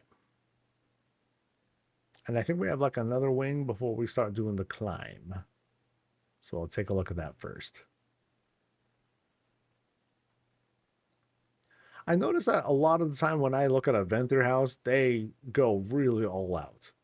I tend to see some really, really impressive work from folks who put these together. So we enter this, I don't know if I can call it like a conference room or a dining room, because we have like this whole torture chamber thing right there, straight up with fresh blood. So maybe it is a place, or I guess it is a place you can eat and then chat with whoever it is that they're torturing. Something like that. Now, as for the table itself, it looks like they just took 2 earthen tables and then they threw rugs on top of them to create this whole like extended table. And here we have this sort of different custom fireplace. Now, these are being made with what looks like are a whole bunch of Pandoran walls, wall right there, and then one in the back. You have any number of things that can be used for like that, those raised platforms there that look stone, followed by 2 sets of Gilnean walls right up there, along with the branding. And then you have like these benches there as sort of addressing. This right here, it's a rogue banner. I'm pretty sure. And right back here, we have our little iron curtains. I'm sorry, iron windows. And then you can see like one of the many shelves, many shelves that we've seen in this place being used to kind of like hold that up. Wine, gotta love it. A little bit of lived-in attitude or vibe that's coming from this particular room. Very neat. So let's retreat again, and now we climb. Now check out what's going up here. The really, really cool climb that we have set up here. We have these complete with the windows. I am not sure what that spinny thing is right there. Just kind of draws my attention over to it. Now, as for what's up top here, you have what looks to be upside down warlock fountain. No, not warlock fountains, like fell legion fountain things. But then they've been flipped upside down, and instead they're used as this kind of like these stone countertops, which looks very cool with this whole setup. Candles up top, and then continue to observe like the use of the tables here that climb all the way up, and then we do it again and one more time as we make our way all the way up. Notice like how you have like the drapes and everything there. I just noticed that the trim around these windows, again, you can see the bricks there. These are all the bottoms of the Gilnean walls that are creating that sort of space there. Yeah, it's a neat texture. So we get to the top here. There are some shelves. Oh, I don't know if I missed anything or not. So here we have, again, another custom fireplace. This one is a little bit more simple. This one actually has actual rock that's down there as the base. That could be either the actual walls or walls that they placed, Gilnean walls, shelf right up top. A little bit of a curved table as some dressing. Very neat. So we can go one of 2 directions, that way or that way. We'll go that way first.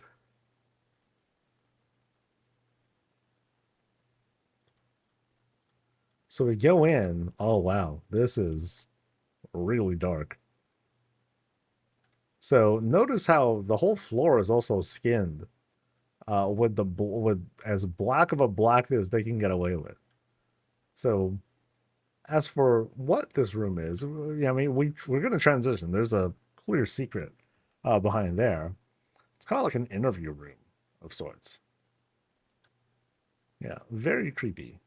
Very, very creepy. Super low light. But as for what's back here, oh boy, things got kind of sensual back here, huh? So we cross a whole number of these shrouds plus the elven tables. You know, this is kind of like a rounded spot. And we enter what is pretty much the sacrifice chamber. Nice. So hold up. Hold up. So I'm here for like the job interview for like a cleaner. Yes, yes, come into my interview room. And then, you know, they close this really quick. You know.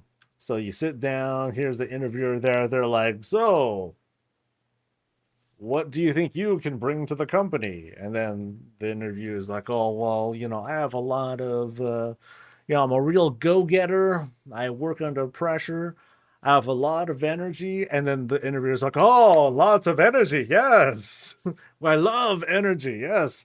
You're a great fit to come right this way. And then they like clock him, knock him out, drag him through into the ritual chamber. Oh, your precious energy. Oh, you'll be very useful here. And then, you know, strap him in, grab that spear, jam, jam, jam, and, you know, yeah. So, yeah, fun place. Fun place to work. Looking to make some extra money? Have lots of energy? Come on over. You know, apply now. It'll be the last job you'll ever have. All right, so lots of experimenty things happen in here. Recently, I should add. And what's it all for? Diablo, right? Because I think I see, yeah, I see the Diablo stuff back there, but it looks different somehow. Why does it look like there's like a drust thing on top of it too? Yeah, it's hard to tell. There's a quite a bit there going on. None of it good, by the way. So this cage is pretty much the elven bed. So you can see like a part of it right there. Brazier, chest, little. Actually, no. I think that's a prey target. Excuse me. Yeah, I think it's a prey target that might be fused with something else, but it's hard to tell. Yeah. I think it's just you might. Yeah, you guys might be right. It might be just a prey target. What's the girl made out of? It's a fence. I believe it's a Forsaken fence. Correct me if I'm wrong. But it's a fence. Very popular one too. Now this room is also like very, very high budget. Notice the Geenna walls that are lined up all around the space. Notice the shelves as well. Yeah, it's a lot that went into this. That's pretty crazy. I'm not entirely sure what this is either. That's kind of new. Anyone know what that is at a glance? I mean, these aren't normal rocks. I haven't seen these kinds of rocks before.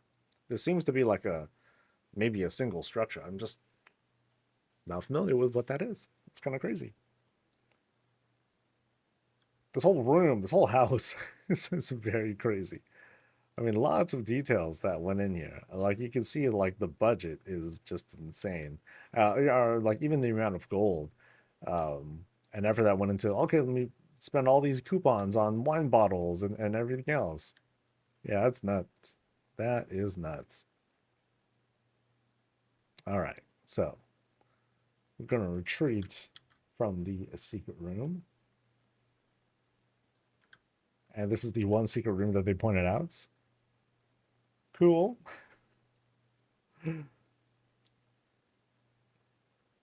So let's cross through. Oh, I just wanted to point out too, these are big old elven tables too. With a horde red, which is kind of interesting. Because I think they can get like a more muted, kind of a more venthier red. Now, is this like a bathtub? Oh, God. Yep. Or it's where they bottle their wine, which is almost as gruesome. Yeah. Yeah, you can say that too. It's a blood tub. Whee! Oh, yeah, that's really pleasant. You can tell the pattern here that this is obviously a rug. But I do like how they deepened this hot tub to be a little bit more, because what it tells me too is this thing could be more filled out. So it's almost like they've drained a lot of what was in here. Maybe because they were just feasting, just just grabbed it, bottled it, or just straight up drink it. But yeah, notice like you have the rounded elven tables again, but also the Gildan walls to raise um, the hot tub to be like a little bit higher. So again, it kind of makes me think like, oh, maybe it should be like close to the top here, and they just emptied a lot of it out, which is really pleasant. So here's that thing. Yeah, so I think this might be like some sort of like maybe a Herondar cauldron or something like that. Yeah, maybe it's that. I'll be very curious to find out what that is. I don't know if it happens to be the top of it, the bottom of it. Yeah. All right. And then here, yet another custom fireplace. I think I've seen this designer's places before, and I think this is one of the signature things that they like doing. They love making ventier stuff and a lot of different fireplaces. But this is very new. This is a very if this is who I'm thinking it is, this is a very different design altogether. So very neat setup that they have. And then back here, a bed. You'd figure that they would slip, that they'd be finding the coffin, but oh, actually, no. The bed has all webs and whatnot, so I'm gonna say that's much less used compared to the coffin. So that's where they're really sleeping, right? Anything back here? Yes, nothing. So a work in progress for that spot. So it's the backside of the Borealis fireplace on top of the ceiling. Really? The backside of the Borealis fireplace? There's a red thing and behind the Borealis fireplace? Oh, the top of it. Huh. I didn't realize that it had like that sort of rocky structure to it. That's kind of crazy. Yeah. And I think we've seen everything. Yeah. Now, the budget on this is actually not that high. 3,000 out of 3,500. I don't know if things have changed in the past week or so, but notice that like it's not like a terribly like huge place, but it's really, really dense. You know, each wall has been replaced. There are no normal walls that you see here. They're all shelves. It's shelves and shelves and shelves. Like this place is skinned like crazy. I'm very impressed. Very impressed by the level of like detail and also it's clean. It's very, very clean with how this has all been executed. Yeah. So thanks for showing us. Crazy. Crazy, crazy, crazy. Surprised don't see the rest of the fireplace backside. I use it for stove. Ah. Yeah, this is crazy. And then some people are saying that realms are up. Let's see. I'm seeing, yeah, people are logging on. So cool stuff. Have fun, guys. I'm actually kind of going through these a little faster than normal. So that's cool. Um,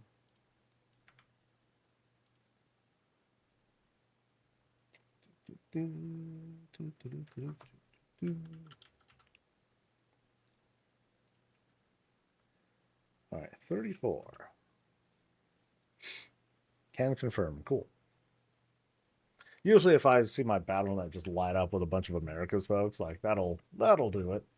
That'll do it.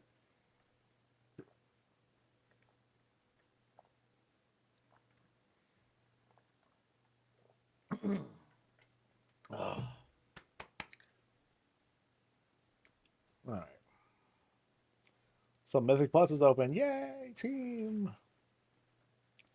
I'll dive into keys maybe around 12:07 or so.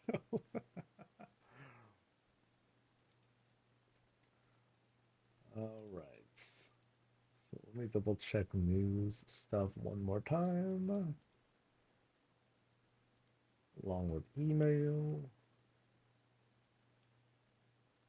All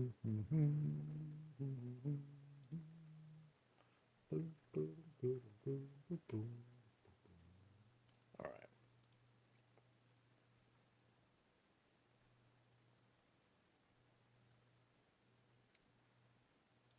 All right.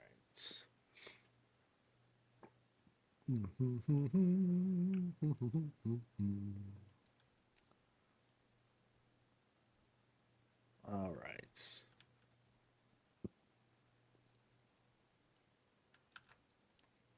All right, this over here is Geenna's place, and it is oddly tall. It's not that tall, but having the windmill all the way up there, sitting on top of the roof, makes it plenty tall. So it feels like we have like this kind of industrial vibe going on here. You know, kind of a workshop vibe, perhaps. The crane is communicating that a lot to me.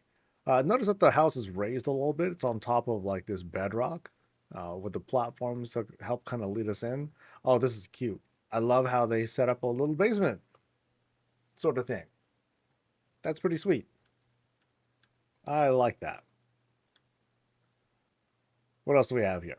We have a cool little garage set up for the wagon. Place for puppy. Yay, puppy. I think this is the first puppy thing that I've seen put down ever since the Rufus thing. Oh, I totally forgot. Oh, that's yeah, that's got to be like hopefully I can do this here on E realms. Roof. No, it's not there. Rufus, wait. It's called Rufus, right? Yeah, because I'm not seeing him. Oh, how come I have other things but not Rufus? Okay, I guess EU doesn't. I can't do Rufus on EU realms, which sucks. Oh well. Anyway, moving on. I believe this is not part of the. Yeah, I believe that's not really part of the lot. But then it happens to come with a cool view over the ocean. All right. Over here we have like farm stuff. Awesome. Well, for that. That's kind of cool because like the farm stuff here, it's very airy, very you get strong breezes that I feel like will be coming from the coast, which is pretty cool. Maybe too cool. It's like how do you sit on them eggs? Let's see, water tank in the back, and I think we're ready to head on inside. Yeah, I'm curious to see like if this does turn out to be like kind of like a workshop sort of thing. Let's head on in. Yeah, I saw that realms were up about like 15 minutes ago or something like that. Yeah.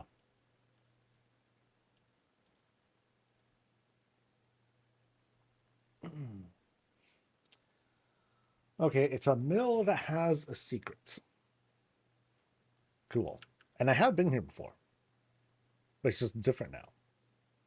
So as we go in, oh, actually we go in from the side here, and we have like this huge privacy window being used as an actual window. I'm still fascinated by this particular piece on just how bright it is, but it doesn't actually produce any light at all.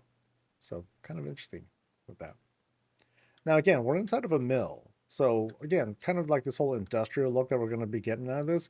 I really like this centerpiece though. It feels very wow still. but you have like you have a lot of thought that went into like the mechanics of this. I mean, I don't know what's going on here. I don't know how it works, but it's really neat. It almost has like that vibe where, you know, it would be animated and we would see stuff being like processed. Wait, why is there a puppy in there? Hold on. Why is no? That's that's incredibly unsafe. Like the boss is right there. They're not helping out the puppy. Like, hey, come on. Oh, still very cool. Yeah, and then there's the some arcane stuff there, stuff being processed. Now let's see what's going on in these rooms. I've got one room there, one room there. You have this rounded spot here. They just took the Pandoran rounded table, plugged up. They plugged up the grills with some barrels, and I'm like, all right, cool, there we go, boom, nice and easy. All right, so let's go into this room first and see what this is all about. So here we have the bathroom. Ooh, they used it, but they didn't flush. That's so rude, dude. So rude. They did a lot for this too. The full tank up top. You have a lamppost, plus a hanging chain chandelier sconce kind of thing. Another post as the handle for the pull down.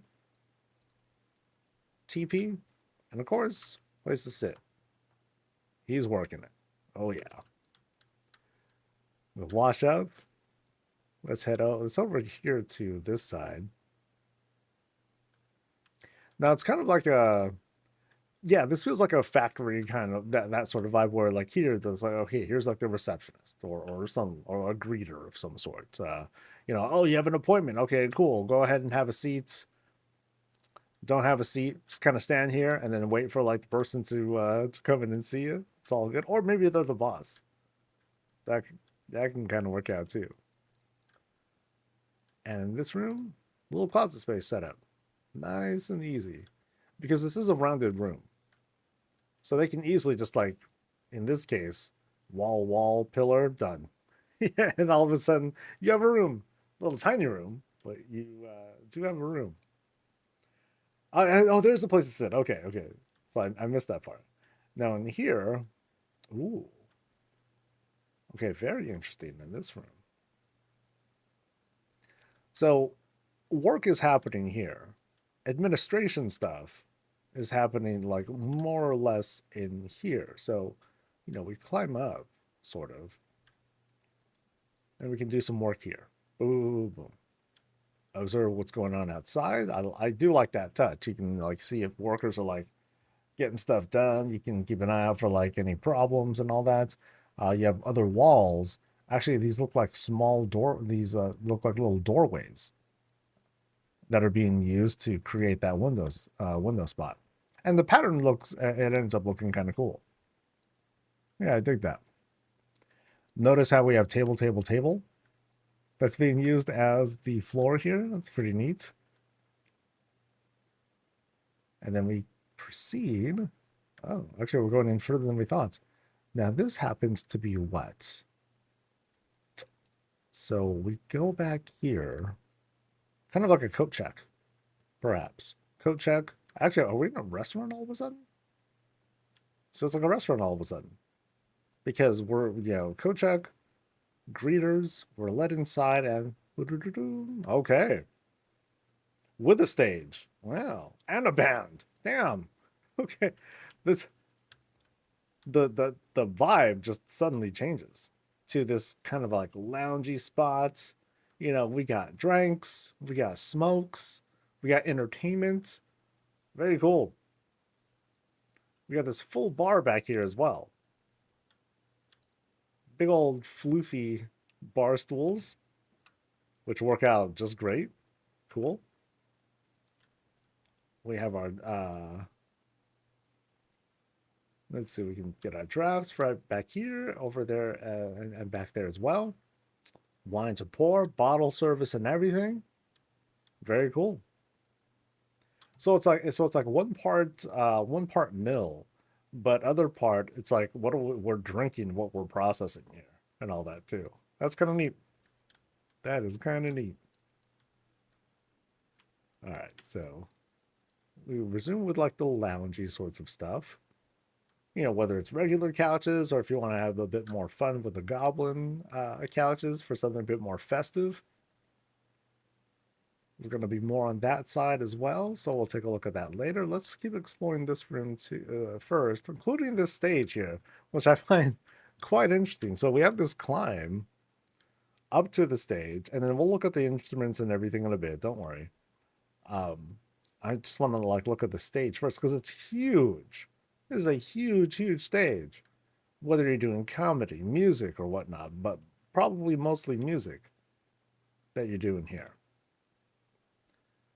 As for the backstage, I'm again very curious.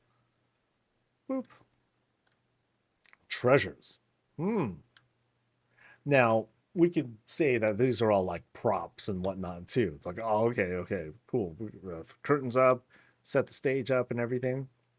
Notice how everything's all purpled out back here. Yeah, they wanted to add the additional touch of creating like this as like kind of the empty space.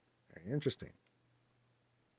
Here on this end, though, dressing rooms. Quick wardrobe changes and all that. It's all happening here. And then when they're ready to go, run up top. There you go.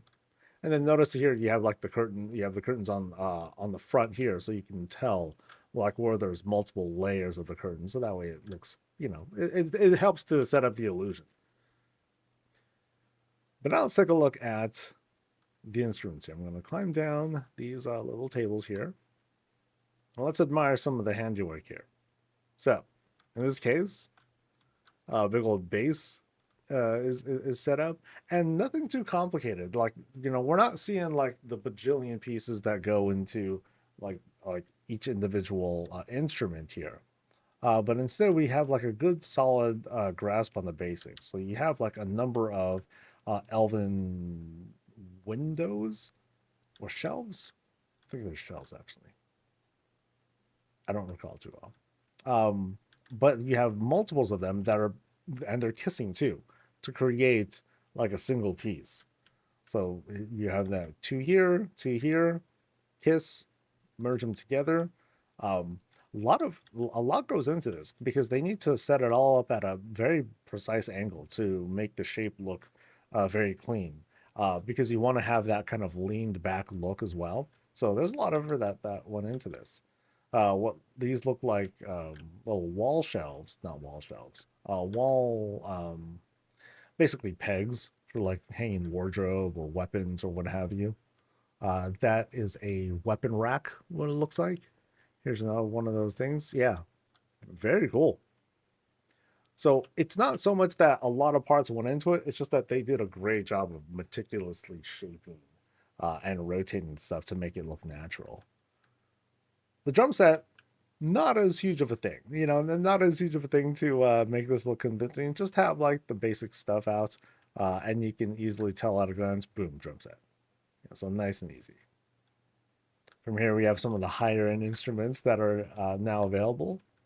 Harp and lyre, right over on those sides there. I just noticed the stage that's being set up here.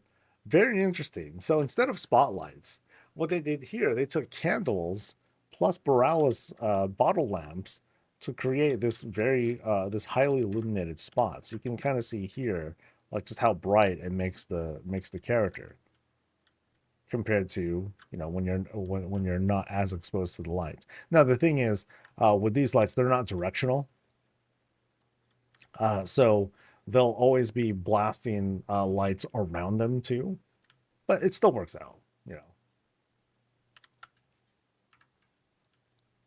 All right, so now we're gonna go right through here, I believe. I just noticed too, I didn't really walk through here. You have a lot of booth seating here. 1, 2, 3, so 4. Yeah, 4 booths. You have some front row seats right there as well. Then of course you have the ones in the back that we were passing by. Very cool vibe that they set up here. I dig it. All right, so now, now we're into the casino part. of this restaurant or speakeasy or what have you. So here I think is where maybe there might be actual like accounting work being done here. It's like, oh, you got to cash your chips out. Oh, okay, cool. But over here is where we're gaming.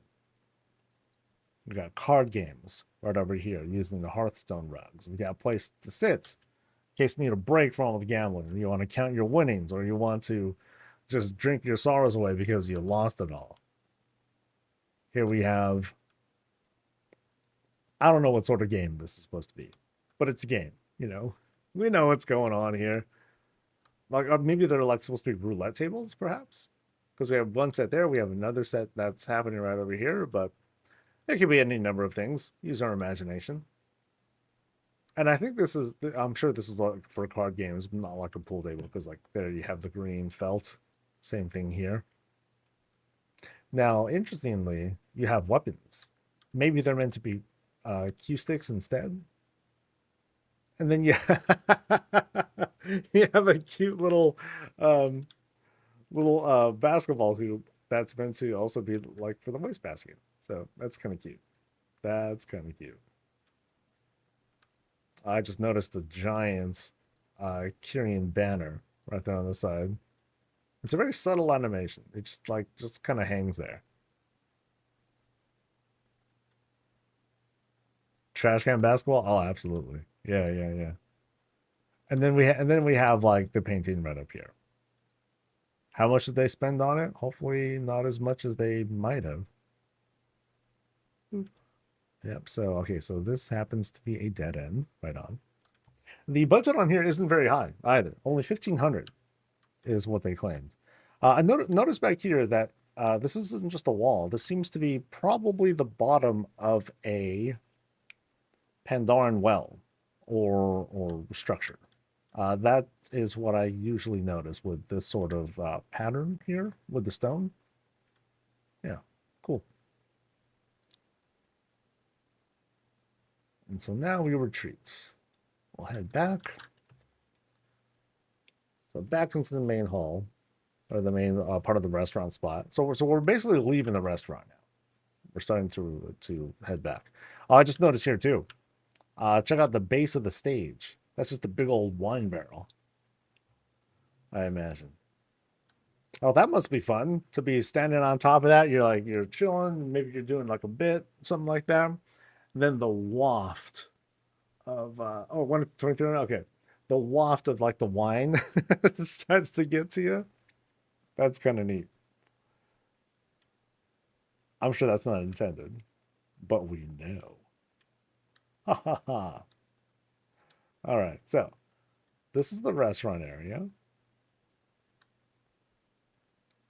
Now, what is over here? So we're back to the industrial part of this place. And this is where all the wine or whatever it is being shot into. So notice how you have like, we have this beginning process. And then you have the second part of the process where I guess wine or whatnot is being like shot into barrels or something like that. It could be something like that. Oh, but I love this, the way this is being set up too. Nice and easy. And there's an egg. A very suspicious purple egg. Why? Dun dun dun. Maybe we'll find the mystery behind here, where it reveals nothing. Actually, no, we're going to go through here, and I think we're going to click. Oh boy. So we saw that purple. Oh, yeah, actually, let me finish exploring this room first. Let me make sure that we've seen everything that we need to see here. So processing room, barrels, storage of things, right? But with the one suspicious thing being the eggy. So what will we expect after we go through one other thing and then we click on this? Haven't seen this in a while. You know, a lot of folks are using this to kind of create that whole, oh, we're going to teleport into something, but let's see what it does here. It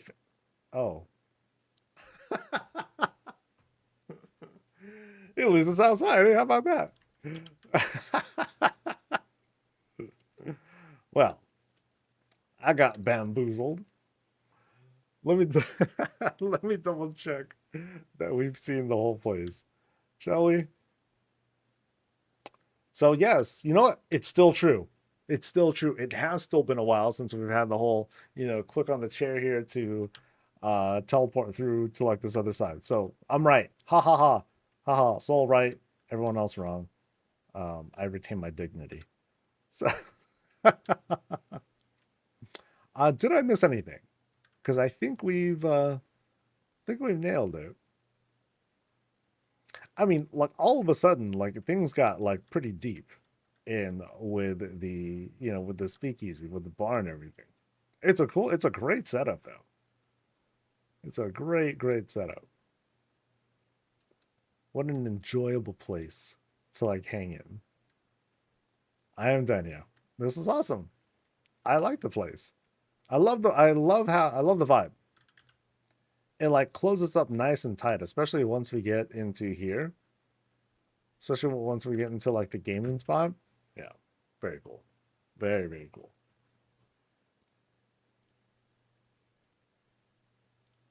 And then we got one more. Oh, the boat that I sort of spoiled you guys on.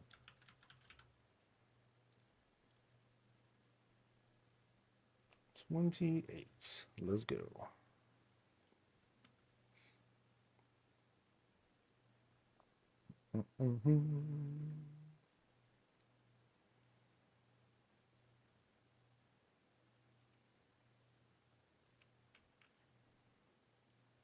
All right. Oh my God. Okay. So this is the boat I was telling you about. This is PvP Machine's place over at Founders, and there's a whole crew. Not just a pirate ship, but a crew, and they're just vibing. Oh, that's sick. That is cool. Dude, they're cosplaying as well. Oh, they're okay. Don't move, team. Don't move. We got to admire like the work being done here. Dude, he is all like tatted up and everything. That's sick. We've got we've got little tiny guy right there with his crab buddy. And then we got more of the crew right up top here. Don't worry, we're gonna look at the rest for sure. Everyone, okay, we have multiple captains. We have captain, then we have a Jack Sparrow kind of captain, complete with burb and all that. That's sick. Very in character, guys. Very in character. Now, as for the boat, check it. Like this thing is skinned like crazy.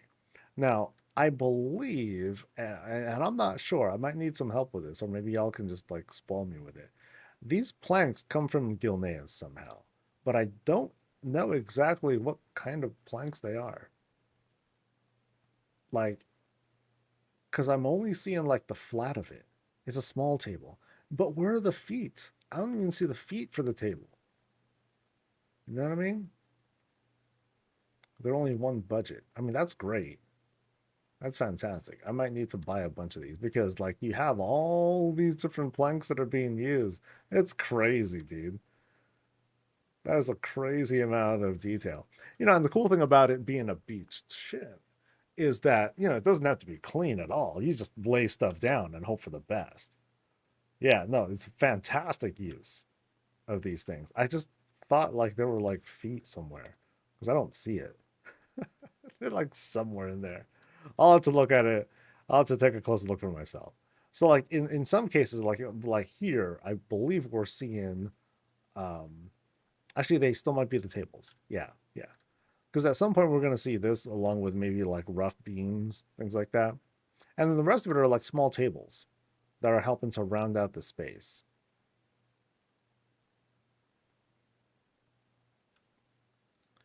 There's a single pill in the center. Oh, okay. That's why I ship like that. Okay, that's pretty sick. That's pretty sick.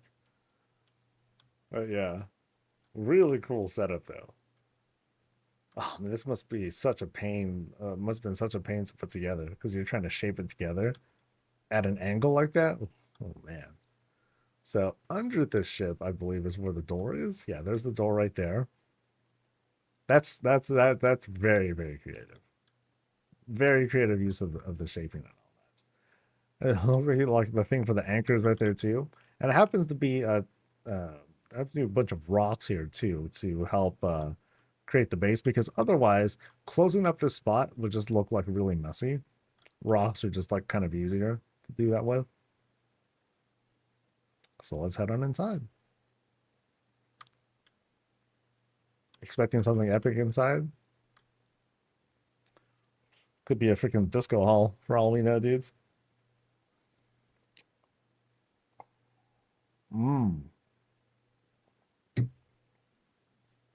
So I didn't get a good look at this when I did the sanity check, but I have a feeling that, wow, okay.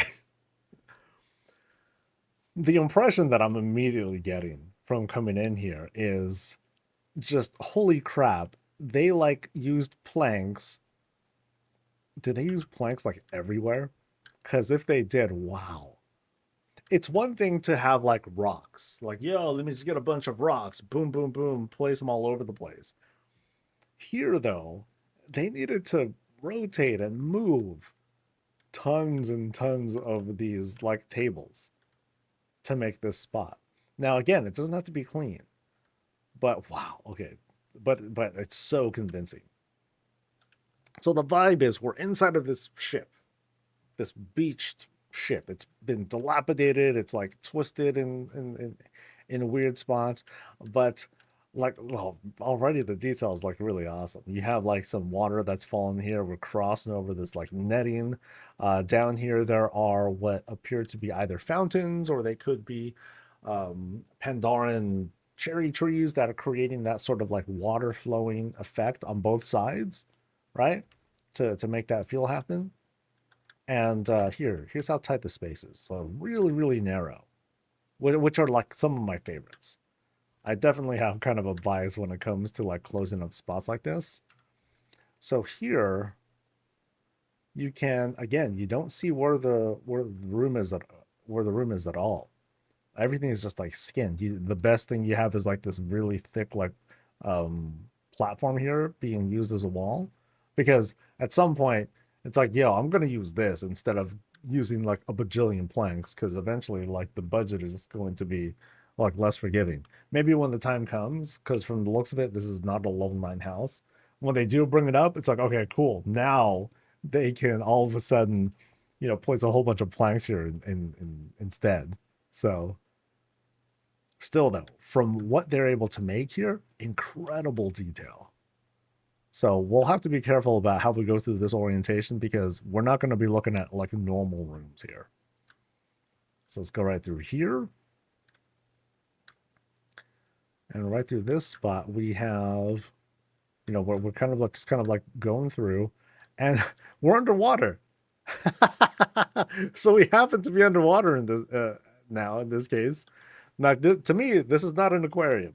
This is yeah, that's sick. That's really, really cool. I like that little bit of detail. Okay, I'm also kind of thrown off. So because we're underwater, but then there's a water surface there. But, oh well, whatever. It's all good. I can see how the physics of that would work, right? So this is like, here we dive up through the bottom of the ship or something like that. Otherwise, we're in this like air pocket. Okay, I kind of get that.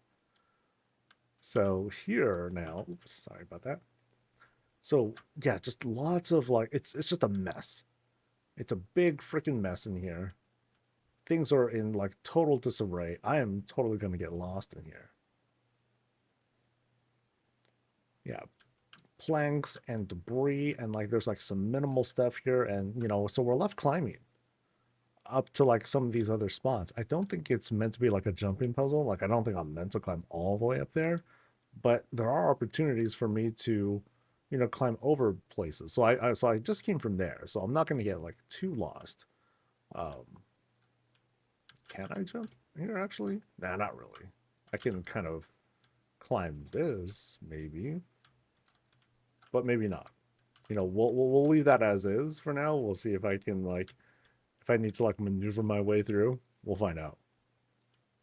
So now we leave the ship, kind of, sort of, because there's more ship on the other side. But then in between here, we're navigating through like this kind of rocky area, um, which is not part of the ship.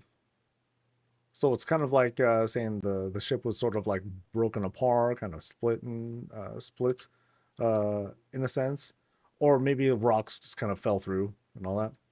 That could be it. Somehow it seals up the spot, and we can like breathe in here. But yeah, this is clearly like some sort of like this was like an officer's room of some sort.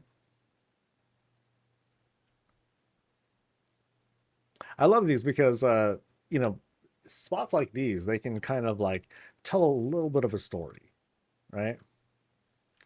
Okay, so now I guess I'm gonna try to jump across this, right? And then jump up here-ish.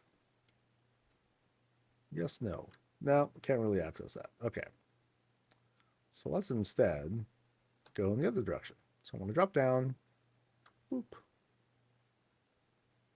So I went through that door. Through this shroud was... Yeah, that's where I was. So I'm going this way now. So now... Yeah, so this is just the other side of where we were. So... It's not going to be this... It doesn't feel like it's going to be like this complicated, oh my god, let's try to find our way through, or jumping puzzle kind of thing. It's just really, really tight spaces that are being set up. And then we manage this climb. Spilt wine, right? So this is kind of like the cargo hold of sorts. Really, oh snap! So really cool that we can like see what's sort of like below us and everything. Yeah, so here I'm gonna kind of rewind, going back to this climb here. So gotta be careful because it's easy to kind of fall through, obviously. But at the same time, you know, they made sure to make it so that we can't like accidentally fall. Or that we have to like maneuver and jump. That kind of helped with the whole level design of things. Now notice up top here, we have this kind of like rounded ceiling. So more tables, and then tables at these angles to help close up the spot.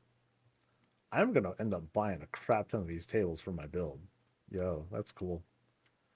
Very neat touch that we can see like what's at the bottom there as well. That's pretty sick.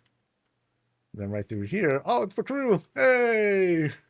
I was wondering where they were. It's like, okay, they've been outside, but now all of a sudden it's like, what are we doing here? Are we like planning things, or we're just like taking a break? No, we are definitely just taking a break. He's asleep or dead, probably asleep. They're playing cards, they're vibing, they're just trying to have a good time, you know, avoiding work and all that. It's because, boy, it's a mess down there, right? And the shark, yes. Very cool. And then what is through here? Now, I don't know, wait, you know, I feel like we're leaving the ship now, sort of.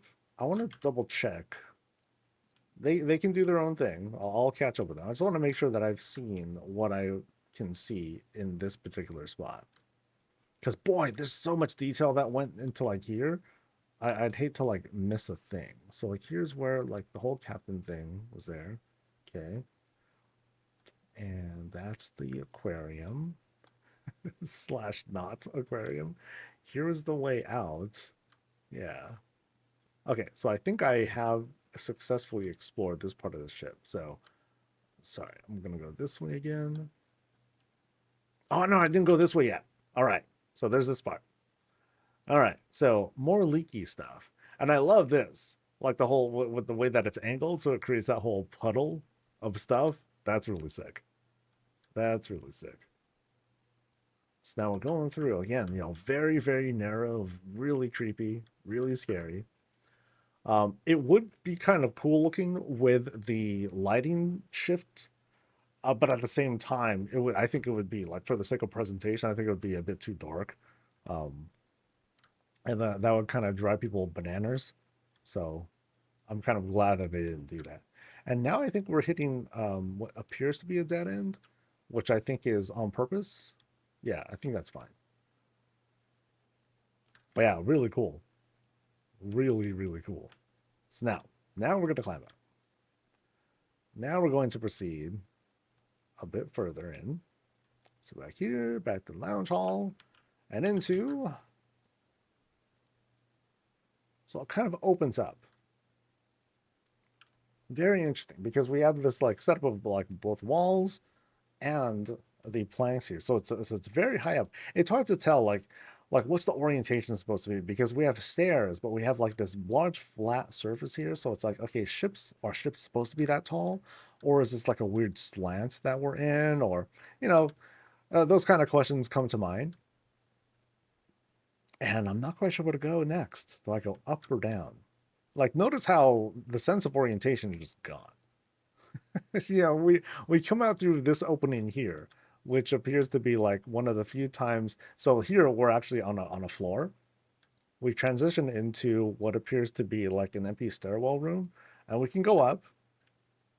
And there seems to be quite a ways going down too. So there's at least 2 stairwell rooms happening here. It doesn't appear that we can climb any higher so far. It's not from this particular spot. And are they like, they're pointing that way. Okay. So I'm being directed over, because I feel like if I were to go down here, I'm going to actually like drop down, kind of. Actually, no, I won't drop down. Boop. I kind of end up here. But then there's more. So I'm going to go ahead and follow their directions for now. And I will climb. Nope, never mind. I think I just... Yep, I think I'm down here now. Yep, we're down here now. Oh, well. We're exploring, baby. We are exploring. So what is this down here? So this seems to be a little skiff. Extra boat. It's a big extra boat, mind you. But it's kind of like the closest way to perhaps escape, maybe? Yeah, let's see what else there is to explore around here. There's like options. I'm like so lost. All right, so we're going through more tables. We are super underwater. Oh yeah. It's like surprising that we're not that this thing just hasn't like busted through. So now we're in like what seems to be a different sort of cargo hold, or like a dungeon or whatnot. Holding cell, brig, whatever you want to call it. Here's where the dude who's otherwise guarding the brig would sit. There's a climb up. And then we're going through and dead end. Oh, dead end here. Okay, so I can't go any further than that. These areas could be like, works in progress or whatnot. Damn, that means there's going to be even more? Holy cow. That's crazy. So here's like another holding cell with fresh poop. At least it's still in the bucket. And that it hasn't like been turned over or anything. So let's backtrack a bit. How you got out of the bottom? I don't know. We'll find out. We will explore. Because I went through one path. So like here's like the one path I went through. And then there's like one, maybe 2 more. Yeah, so like there's that spot, but that's closed off. So we'll go this way. Oh, but we're outside. Look at that. So, wow. Okay, this works out really, really well. Holy cow. Oh, that's good. So we break out here, and then we have like plenty. It's as if there's like plenty more cave to explore, but then things just like open up here. Oh man, that's really good. Oh, huge rocks that help to set this up. That's sick. And then right over here is this sort of like, okay, this is kind of like the setup that they made for themselves. This is them trying to carve out new lives for themselves in this spot, in this crazy cave. So we're climbing through, we're climbing up these beams or like sections of ship to get to these higher spots. And here is where one of the captains is hanging out. Look over the rabble below. Keep an eye out for perhaps survivors or a rescue ship or something like that. Oh, that's neat. That's very, very neat. Yeah, huge cavern set here. Let me kind of zoom out some. So like here's the big shot, right? So it's only really using like this much of the space. The rest is like kind of like skinned up and all that, and it doesn't appear that there's any accessing that. But here, oh, that's sick. Oh, I love that little detail. They have like the chains hanging here to keep the place suspended. That's really sick. And then I don't think there's any. Is there anything here? Kind of. Okay, it's just kind of a place that we sort of like fall through. Cool. Jump up to the stairs. Oh, I think. Oh, was there like another setup here? So yeah, let me kind of go here for a bit. Oh, okay. So there is another set of stairs that's like this way. Okay. Whoa. Okay, that I screwed up. Can I climb up through here? Nope. Suck. I can make it. I can make it. I just gotta actually make my character visible. Then I'll be fine. Whee! Okay, so back to the climb. Beep, beep, beep. Ooh, I almost fell. Oh, that was scary. Oh, this is good. This is really, really cool, man. It's like another spot, another elevation up here to observe. So like there's spot one, here's like spot number two. And right under and they use the cute little kobold overhang thing to do that. That's really good. That's really good. So here we have, again, like the pirate life. They're kind of carving up a new thing for themselves. While they wait, maybe not wait for a rescue. Oh, okay, so that's how it works. So you climb up and then this is where we were before. The place that I couldn't get access to. Okay, so cool. So now I can backtrack. Yay. Multiple times, sort of. Yeah, so I'll go up here, and then we climb up these stairs, and then right through here. And now I can go where they pointed at before I screwed up. So now what do we have? Boop. Woo. Oh, that's cool. Of course we need to have inside our pirate ship a grand piano with to play stuff.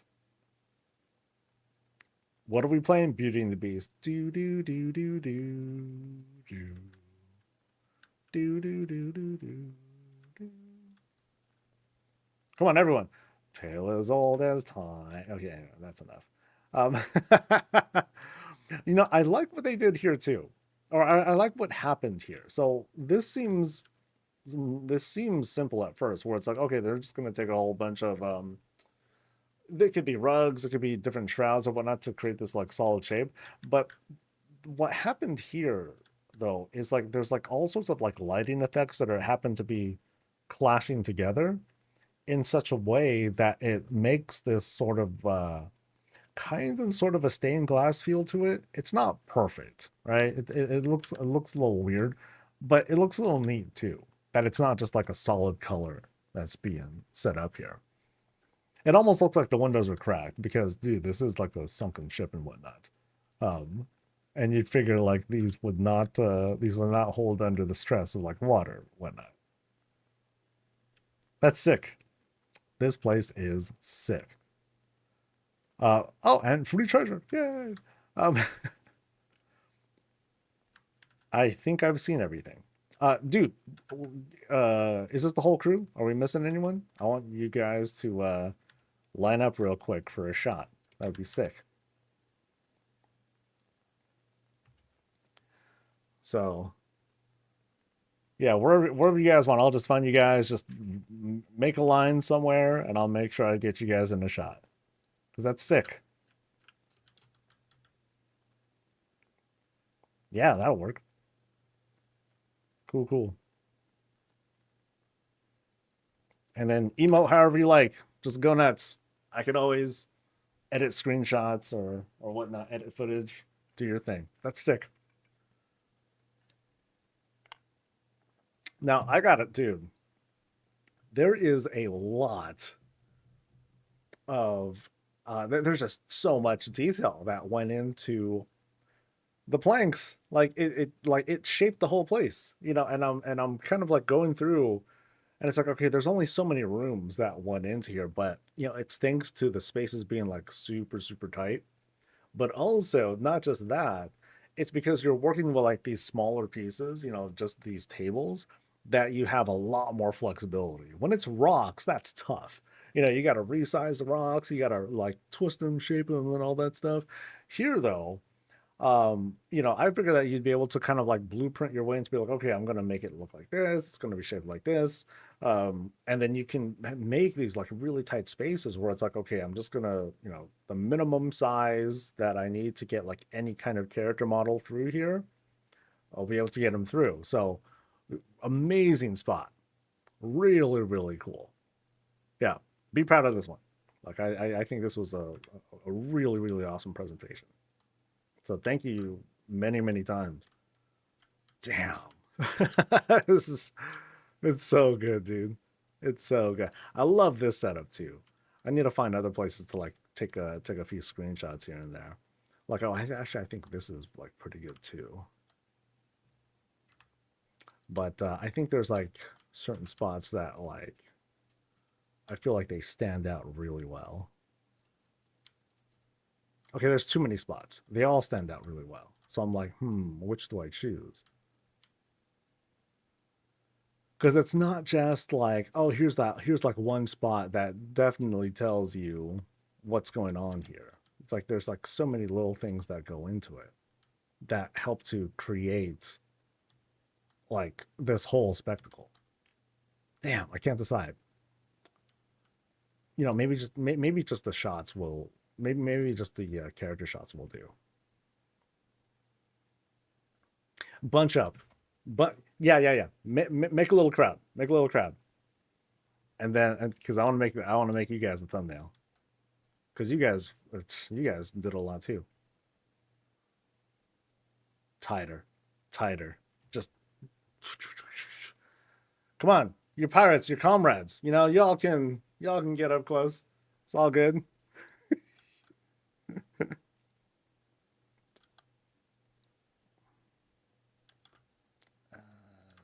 think that will do it. Boop. Yes. All right. All right. I think I can definitely pretend you like each other. All right. I think that'll do it.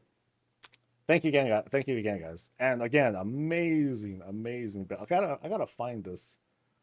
I gotta find this table now. So something Gilnean table, small Gilnean table.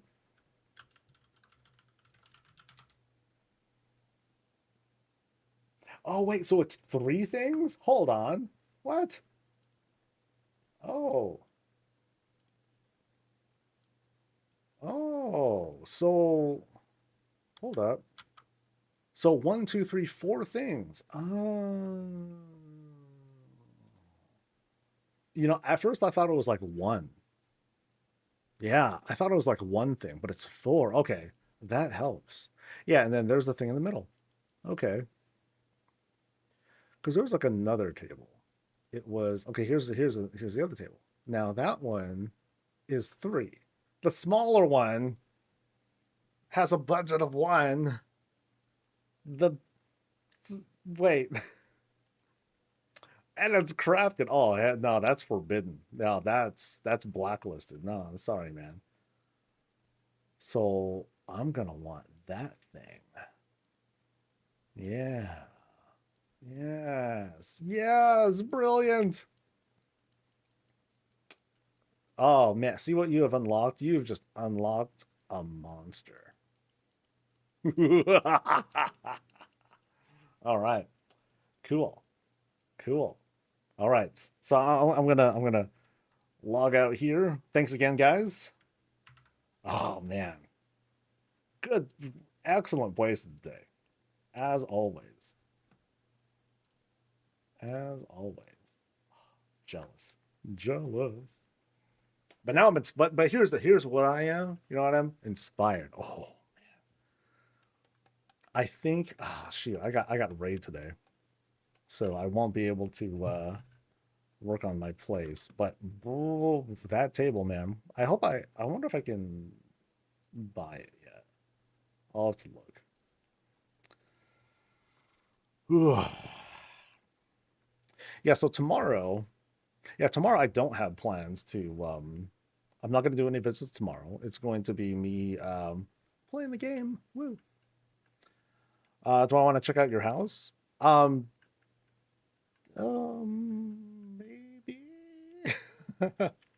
I am going back to North America right now.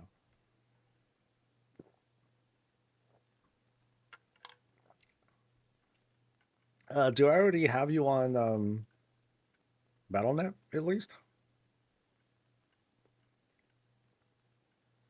Gotta run some updates apparently. And let's double check if there's any other posts. Probably not. Okay. If I don't have you already, then you'll have to go. You'll want to go through the process, just like everyone else for the most part. I gotta be fair. So, now the thing is, not you guys, but I'm still waiting to get an answer from.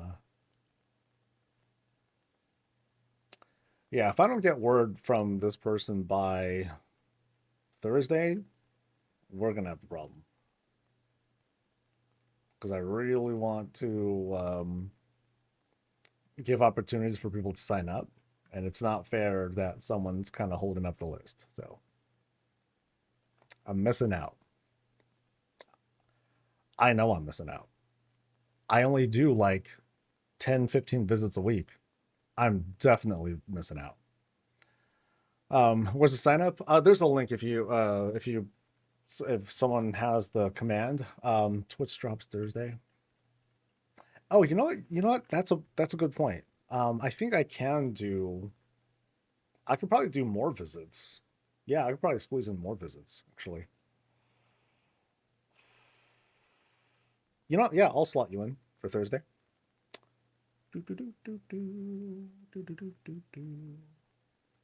Just DM me on Discord, and then I'll make sure that you're in for Thursday.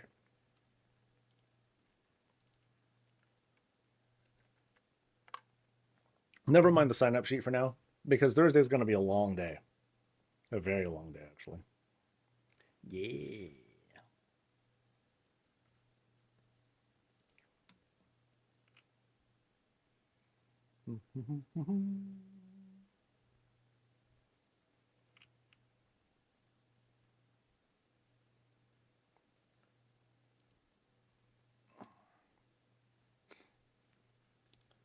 Used to design Halo maps. Oh, neat.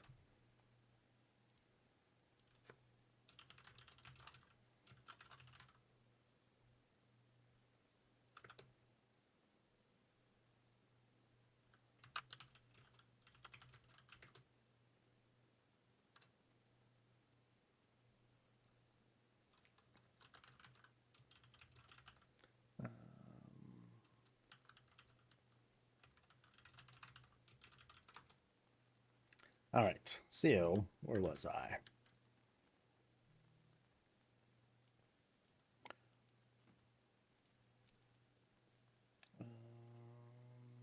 Professional stuff first.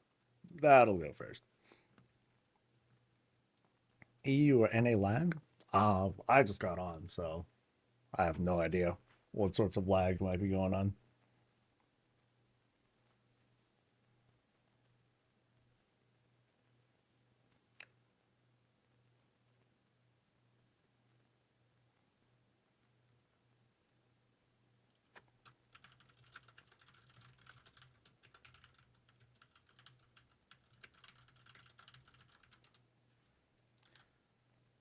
Let's see, what else have I not done lately? I haven't done, hey, or that's why Argentina stuff. I totally like missed out on that stuff.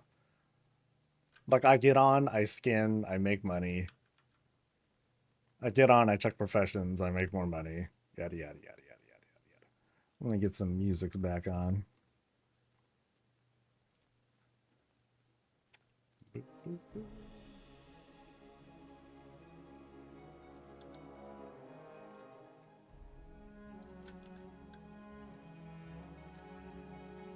All right. Please give me stuff. Some days, man, the points you get are like super skimp. So like, let's see what we get here. So no, one.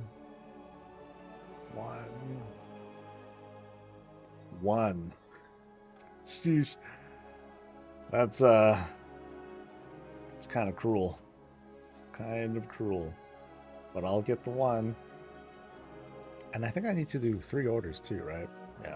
So I'm getting plenty of other stuff. I'm getting plenty of the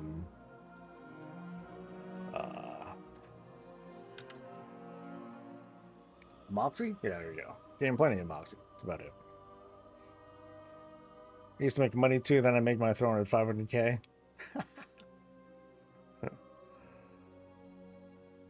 I thought of doing something. Like it was gonna go into the build. Well, like if you take if you take a whole bunch of those God, what are they called?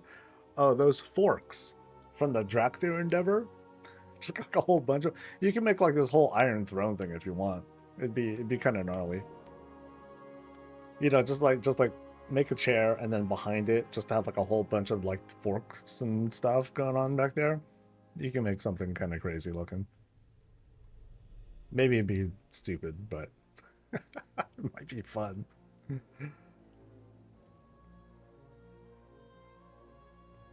I'll clear every raid dungeon mount from Village Shadowlands. I like to unleash my mounts collection in my house. Like Brutosaurs, dude. Hell yeah. That'd be fun. I was talking earlier about, okay, it'd be cool if you have, like, in your stable, kind of like the garrison stable.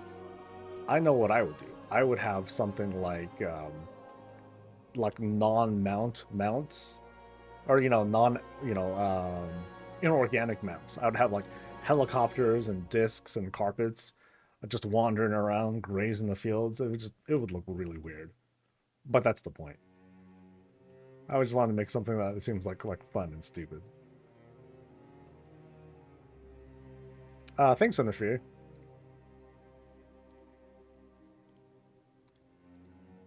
It was I think part of what made it especially fun for me was I only had 3 days to do it. You know, we had constraints. We had limited time, limited budget, so we had to kind of like think of stuff. Have ideas. Wait, just 2?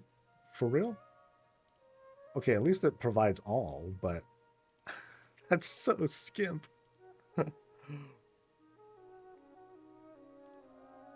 So I'm gonna get my 1 point. Yeah, because no things from there either. Sheesh. Oh, I know what I forgot to do last week. I didn't do the whole thing where you're like collecting stuff from treasures and stuff. Yeah, so I think I kind of missed out on those points, maybe. Oh well. I'll survive.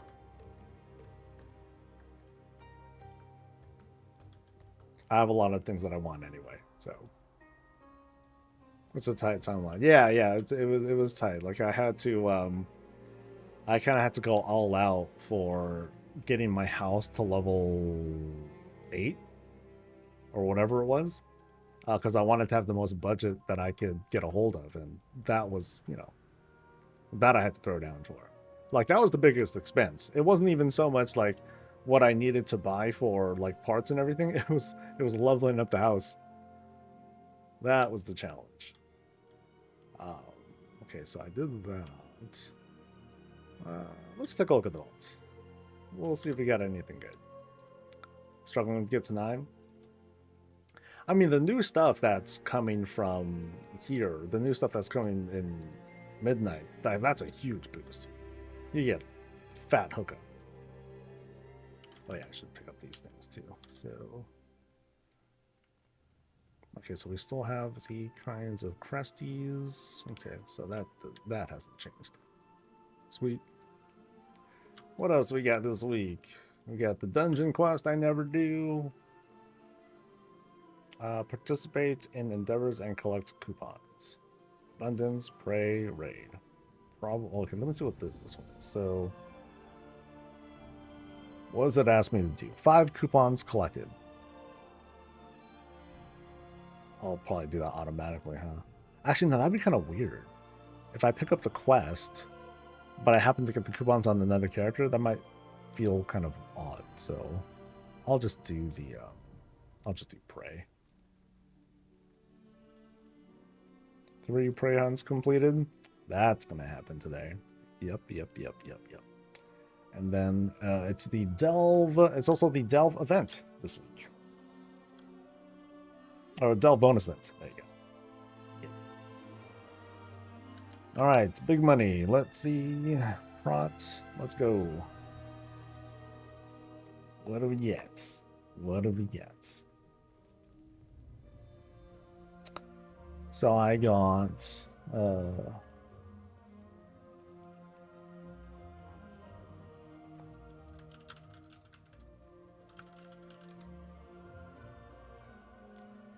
okay, so thingy that gives crits. I kind of like that one. Back, wrist, glove tier. Okay, so that's worth considering, especially because it's hero. And then that thing kind of sucks. That thing is a chest. Okay. Now I wonder how much would I really want that? That's 623 crit. That's a lot of crit, right? Because what's my crit stats right now? That's a double. It's double my crit. Okay, that's kind of a lot.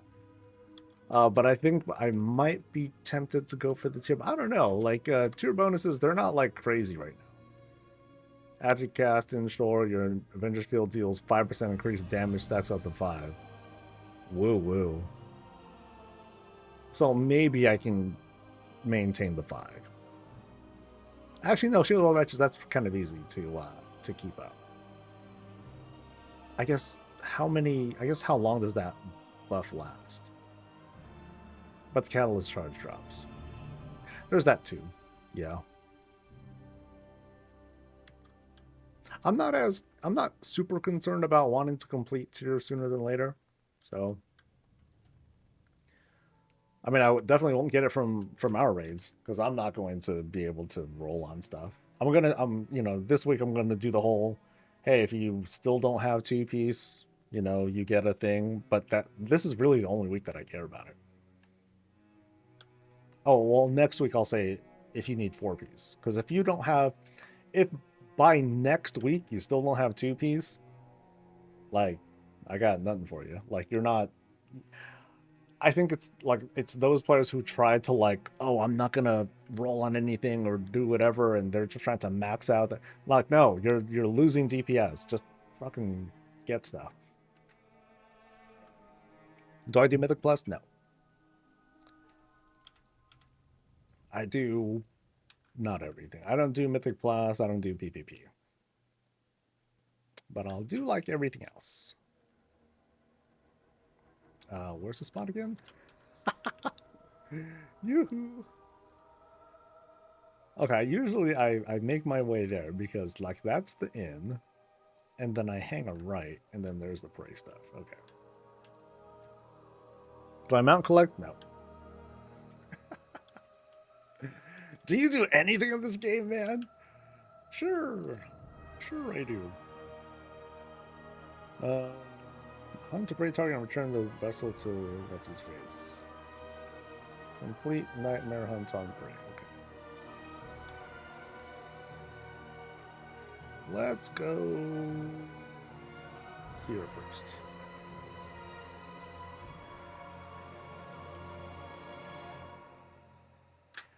I collect shields. I collect decor. I like building stuff. I make money.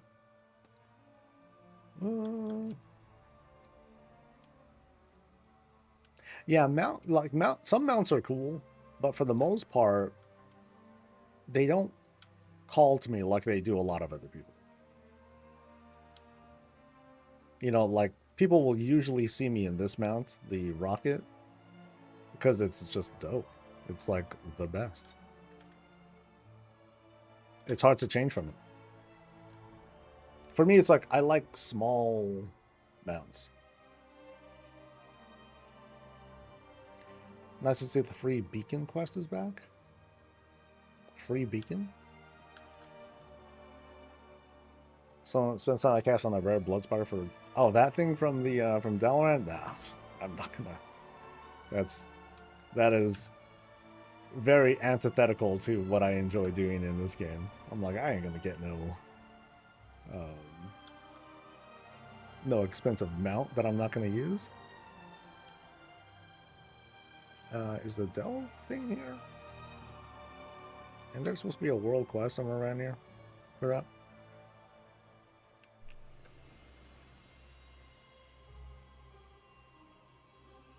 Oh well. I guess I'll do world quest instead. So empowering. Actually, no, I'm gonna do the thing for Marl. What am I talking about? It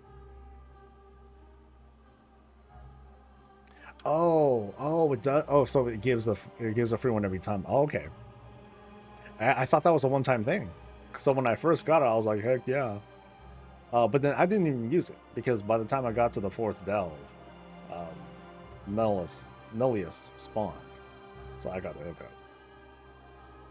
What add-ons line on my map? World Quest Tracker. That's that.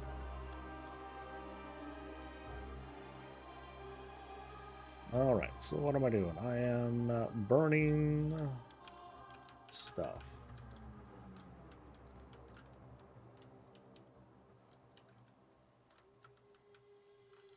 I moved my map. Yes, it's thanks to one of the best add-ons in the game called BlizzMove. BlizzMove makes it so you can move a whole bunch of stuff. And thank God we can't steal from each other.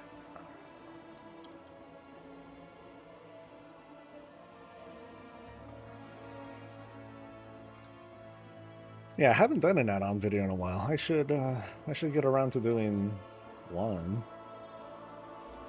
Although people keep griping over like the what's it called? Combat add-ons. They gripe on that so much that it kind of like sucks the oxygen out of like, oh, check out some add-ons. And people are like, oh, what about my combat add-ons? That's kind of the vibe that I get. That's part of why I'm hesitating to make one. But at the same time, some people don't know about things, about like awesome basic add-ons like BlizzMove. It's one of those things that's like, why is it not like a normal thing?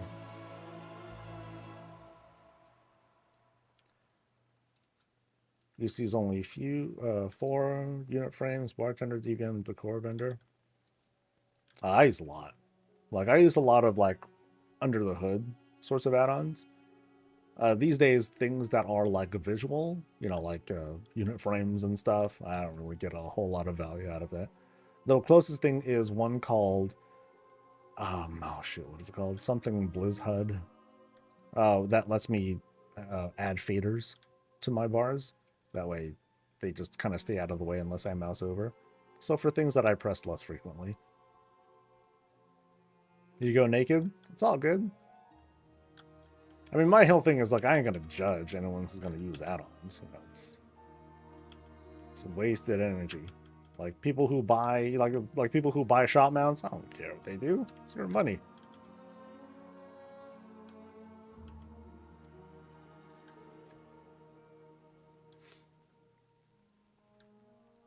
What Blizzard cracking down on the add-ons is most I've ever run.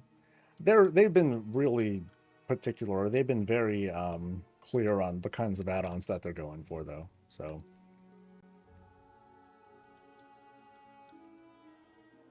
what sucks is that there are a lot of like regular add-on, quote, regular add-ons that people use that happen to use the same logic as what they're trying to fight against. The things that read like combat and stuff. So it's been a process.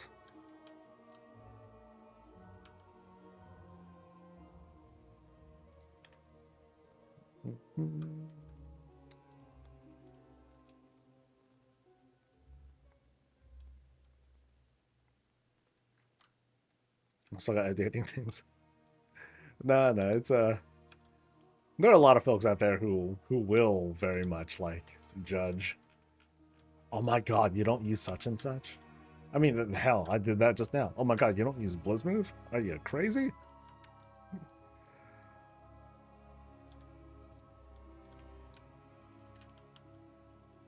That's the thing, though. It's just really strong. It's a really strong add-on, too. So.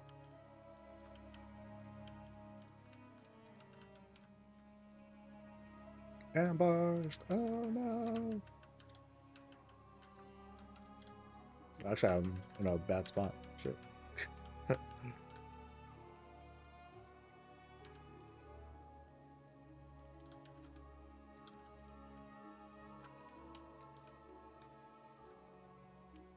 Was Cosmos? Never heard of Cosmos.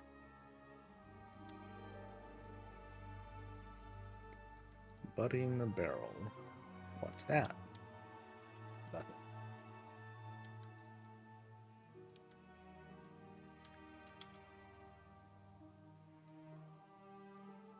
Is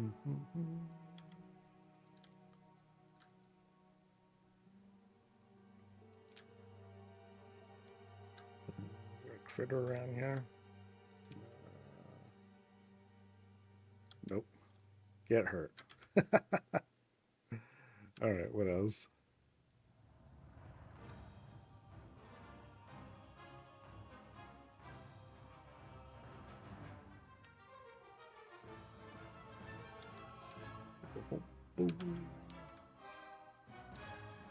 What's up, Oscar?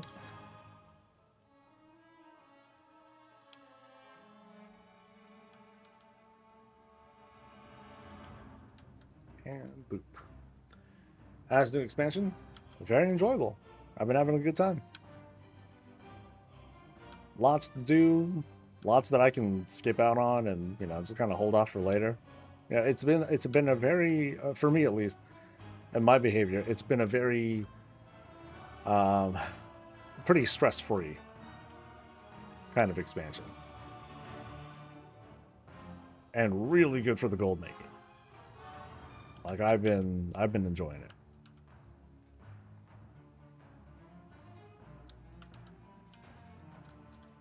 Come on, creatures. Where'd you go? Wait, I thought I'm being ambushed.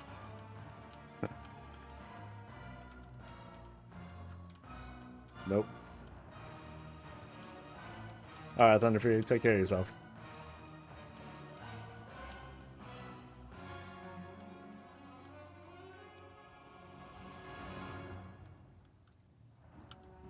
What? Oh, that just totally kissed me. Treetop. Well, since you spawned, I guess I'll oblige.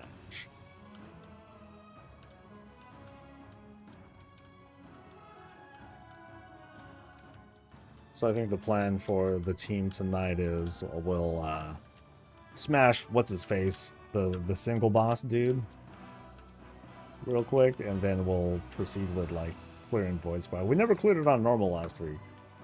Bummer. But we shouldn't have any trouble this week.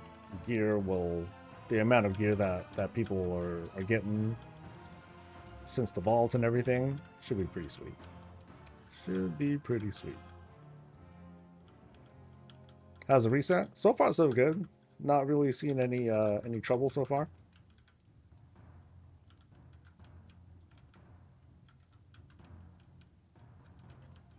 I'm in a Herondar at the moment though, so I don't know if like other zones might be laggy. I've got to do the world boss, wherever that is, at some point. Pray for mercy if the world boss happens to be in the same zone as Abundance at the time. So you might want to try and avoid that if you can.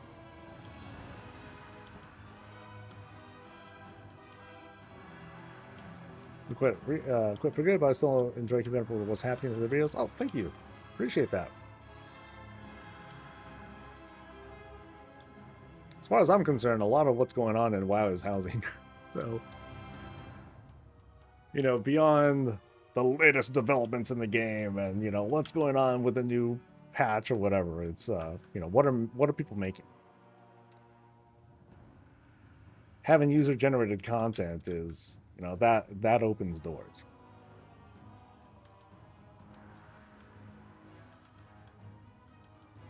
Zulamans is the world boss. All right, cool.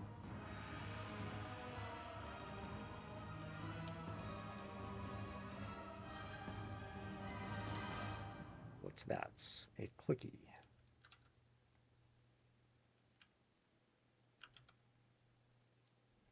Oh wait, I can't. Oh yeah, right. This interrupts combat, I think, or interrupts me trying to mount up. Come on, dude. And then empowering something.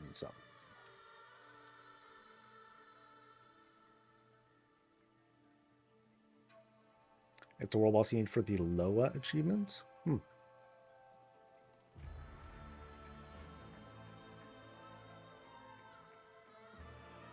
Oh, I didn't even do the Heronir stuff from last... Well, whatever. I guess that's not a big deal. It's just Transmog that you get from that. Yeah, I totally forgot about doing it. Damn.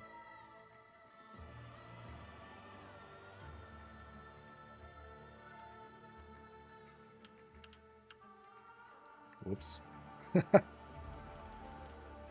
Alright. Oh, this is the quest. Okay, so now I can probably just like get a bunch of traps at least.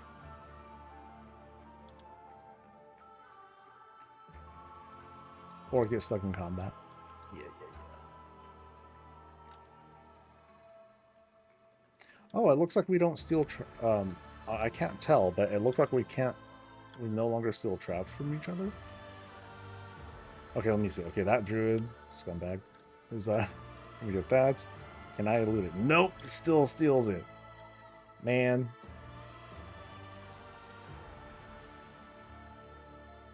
I kind of feel like they got to do that thing where if you're in combat, then you can't loot something, or, well, I guess that wouldn't work either because these people will just kind of stay out of combat. Yeah. So maybe that wouldn't work out. I guess it's me being a hater. It's like, oh, druids, the laziest of them all.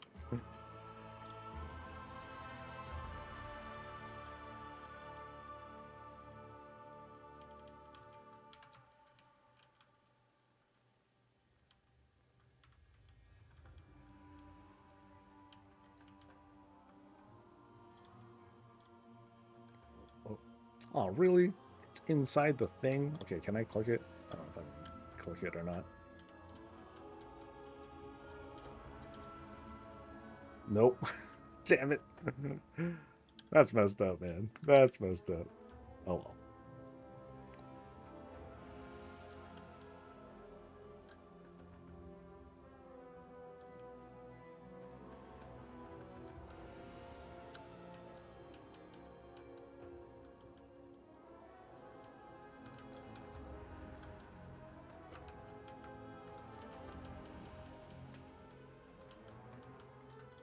Okay, I'm pretty close to revealing the dude, though. Ooh! Oh, what was that? Oh, that thing hurts. Okay. Shit, didn't realize that thing hit for 200k. Sheesh. Oh, you know, I think it's because I'm vulnerable right now. That's why. Damn, there goes the progress. Bummer. No, I think I've been taking a while, so I think I had a bunch of stuff running at the same time. and the damage vulnerability, so that hurts.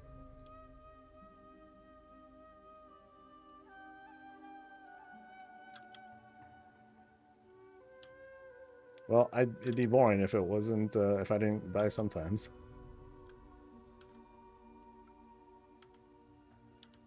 Some folks, they absolutely reject the idea of, what's the phrase? Friction. It's like, what? Interruptions? Can't have that.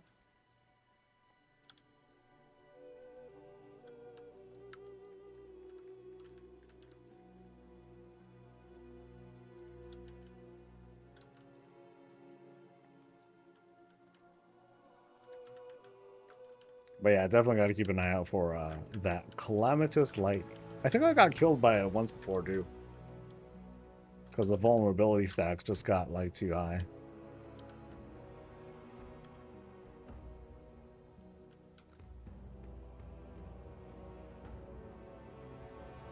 Oh, really? I was above the thing. That's mean.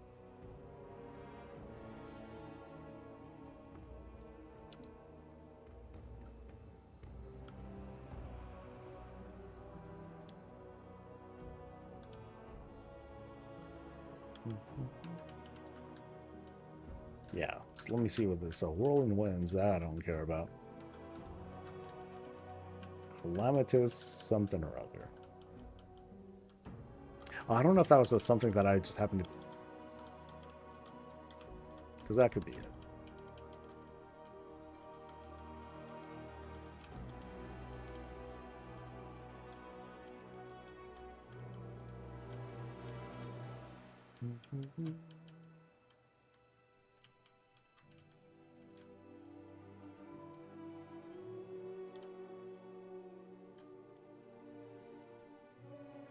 Let's see. Oh, there's the thing.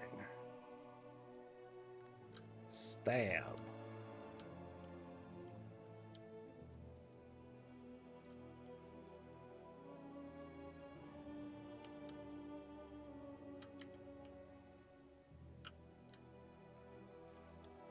So does it? I guess it did reset like all my progress on this hunt. Just kind of sucks. Oh, damn it, Druid.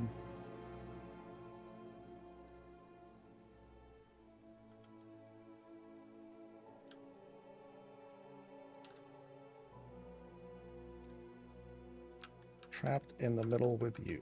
Okay. Cute.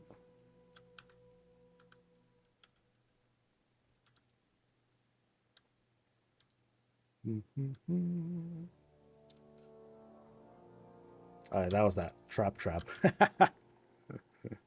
The one to not get.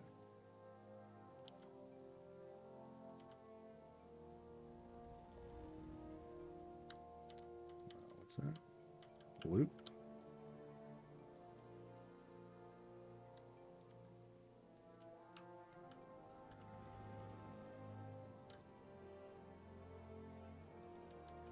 Damn, time flies.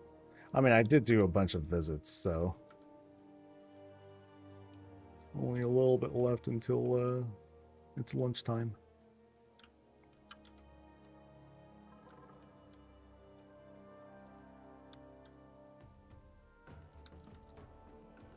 Oh, too slow. Man. Yeah, I'm very not fond of the stealing of traps. It you know, kind of like with gathering, it sort of rewards scummy behavior.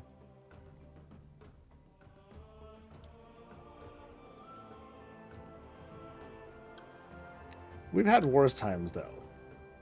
I remember before when people would like mob train. Those would be hilarious and super deadly. Like someone's in danger, they go ahead and just like, you know, they run away from the mobs, end up aggroing like hella other stuff. Other people get caught up in it. Oh, just bad times all around, man. Bedtime for you? Oh man.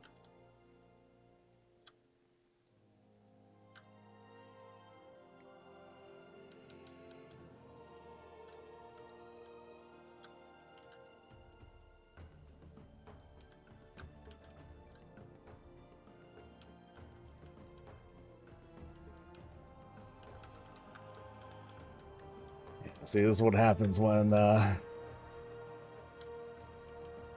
you're almost done, then you get killed. Big setback, man. Big setback.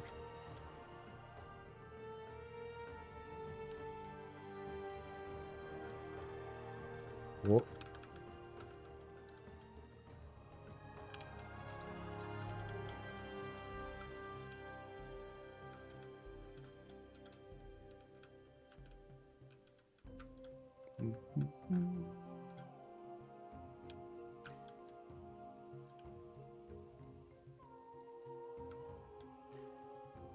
Yay.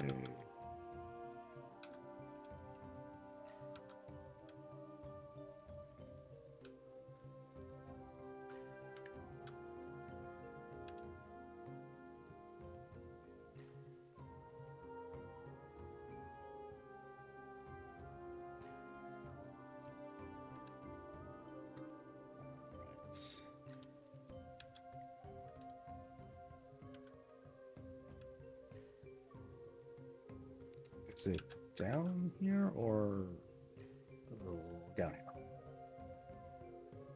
Nope, I lied. Hey. All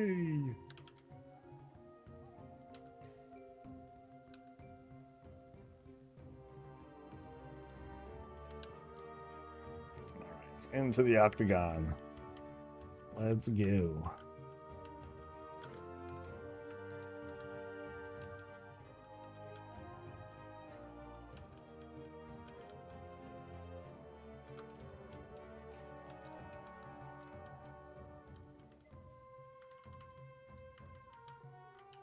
Notice these guys are nothing.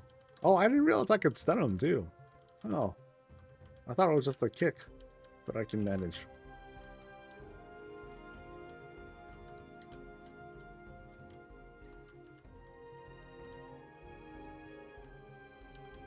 So maybe I should focus on stunning the totemic call if I can.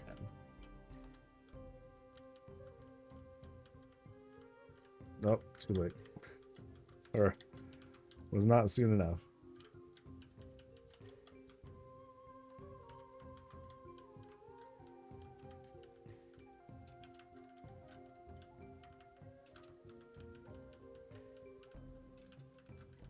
Come on, totemic call. Here we go. Ugh. Okay, so let's see if he can cast it again right away. Yep. So never mind.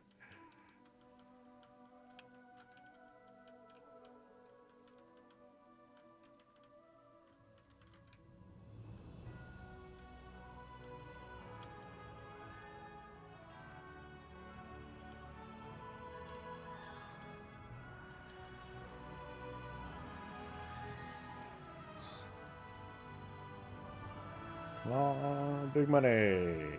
A ring. Crit verse. Fuck. Yeah, that's too much haste to lose, man. Lame. Alright. So for now, we're gonna be heading out. I'm gonna do lunch. I'm probably gonna be doing like a bunch of like WoW prep stuff for the group. And then try to cut more videos for the Around Azeroth channel, just so I want to be as ahead as I can. That way I can just like keep pumping videos out day after day after day without having to think about it too much. But I also am trying to work on like a bunch of shorts as well, short form content that I'll put out to help promote the channel like elsewhere too. So stay tuned for that stuff. Tomorrow I'll be back for maybe not visits. I might be doing like some other WoW stuff. Maybe I'll work on the house and you get to see a little bit more of what's going on. So that could be a thing. Might be fun. You guys have a great rest of your day. I'll see you guys for the next thing. And until next time, stay safe, stay healthy, and as always,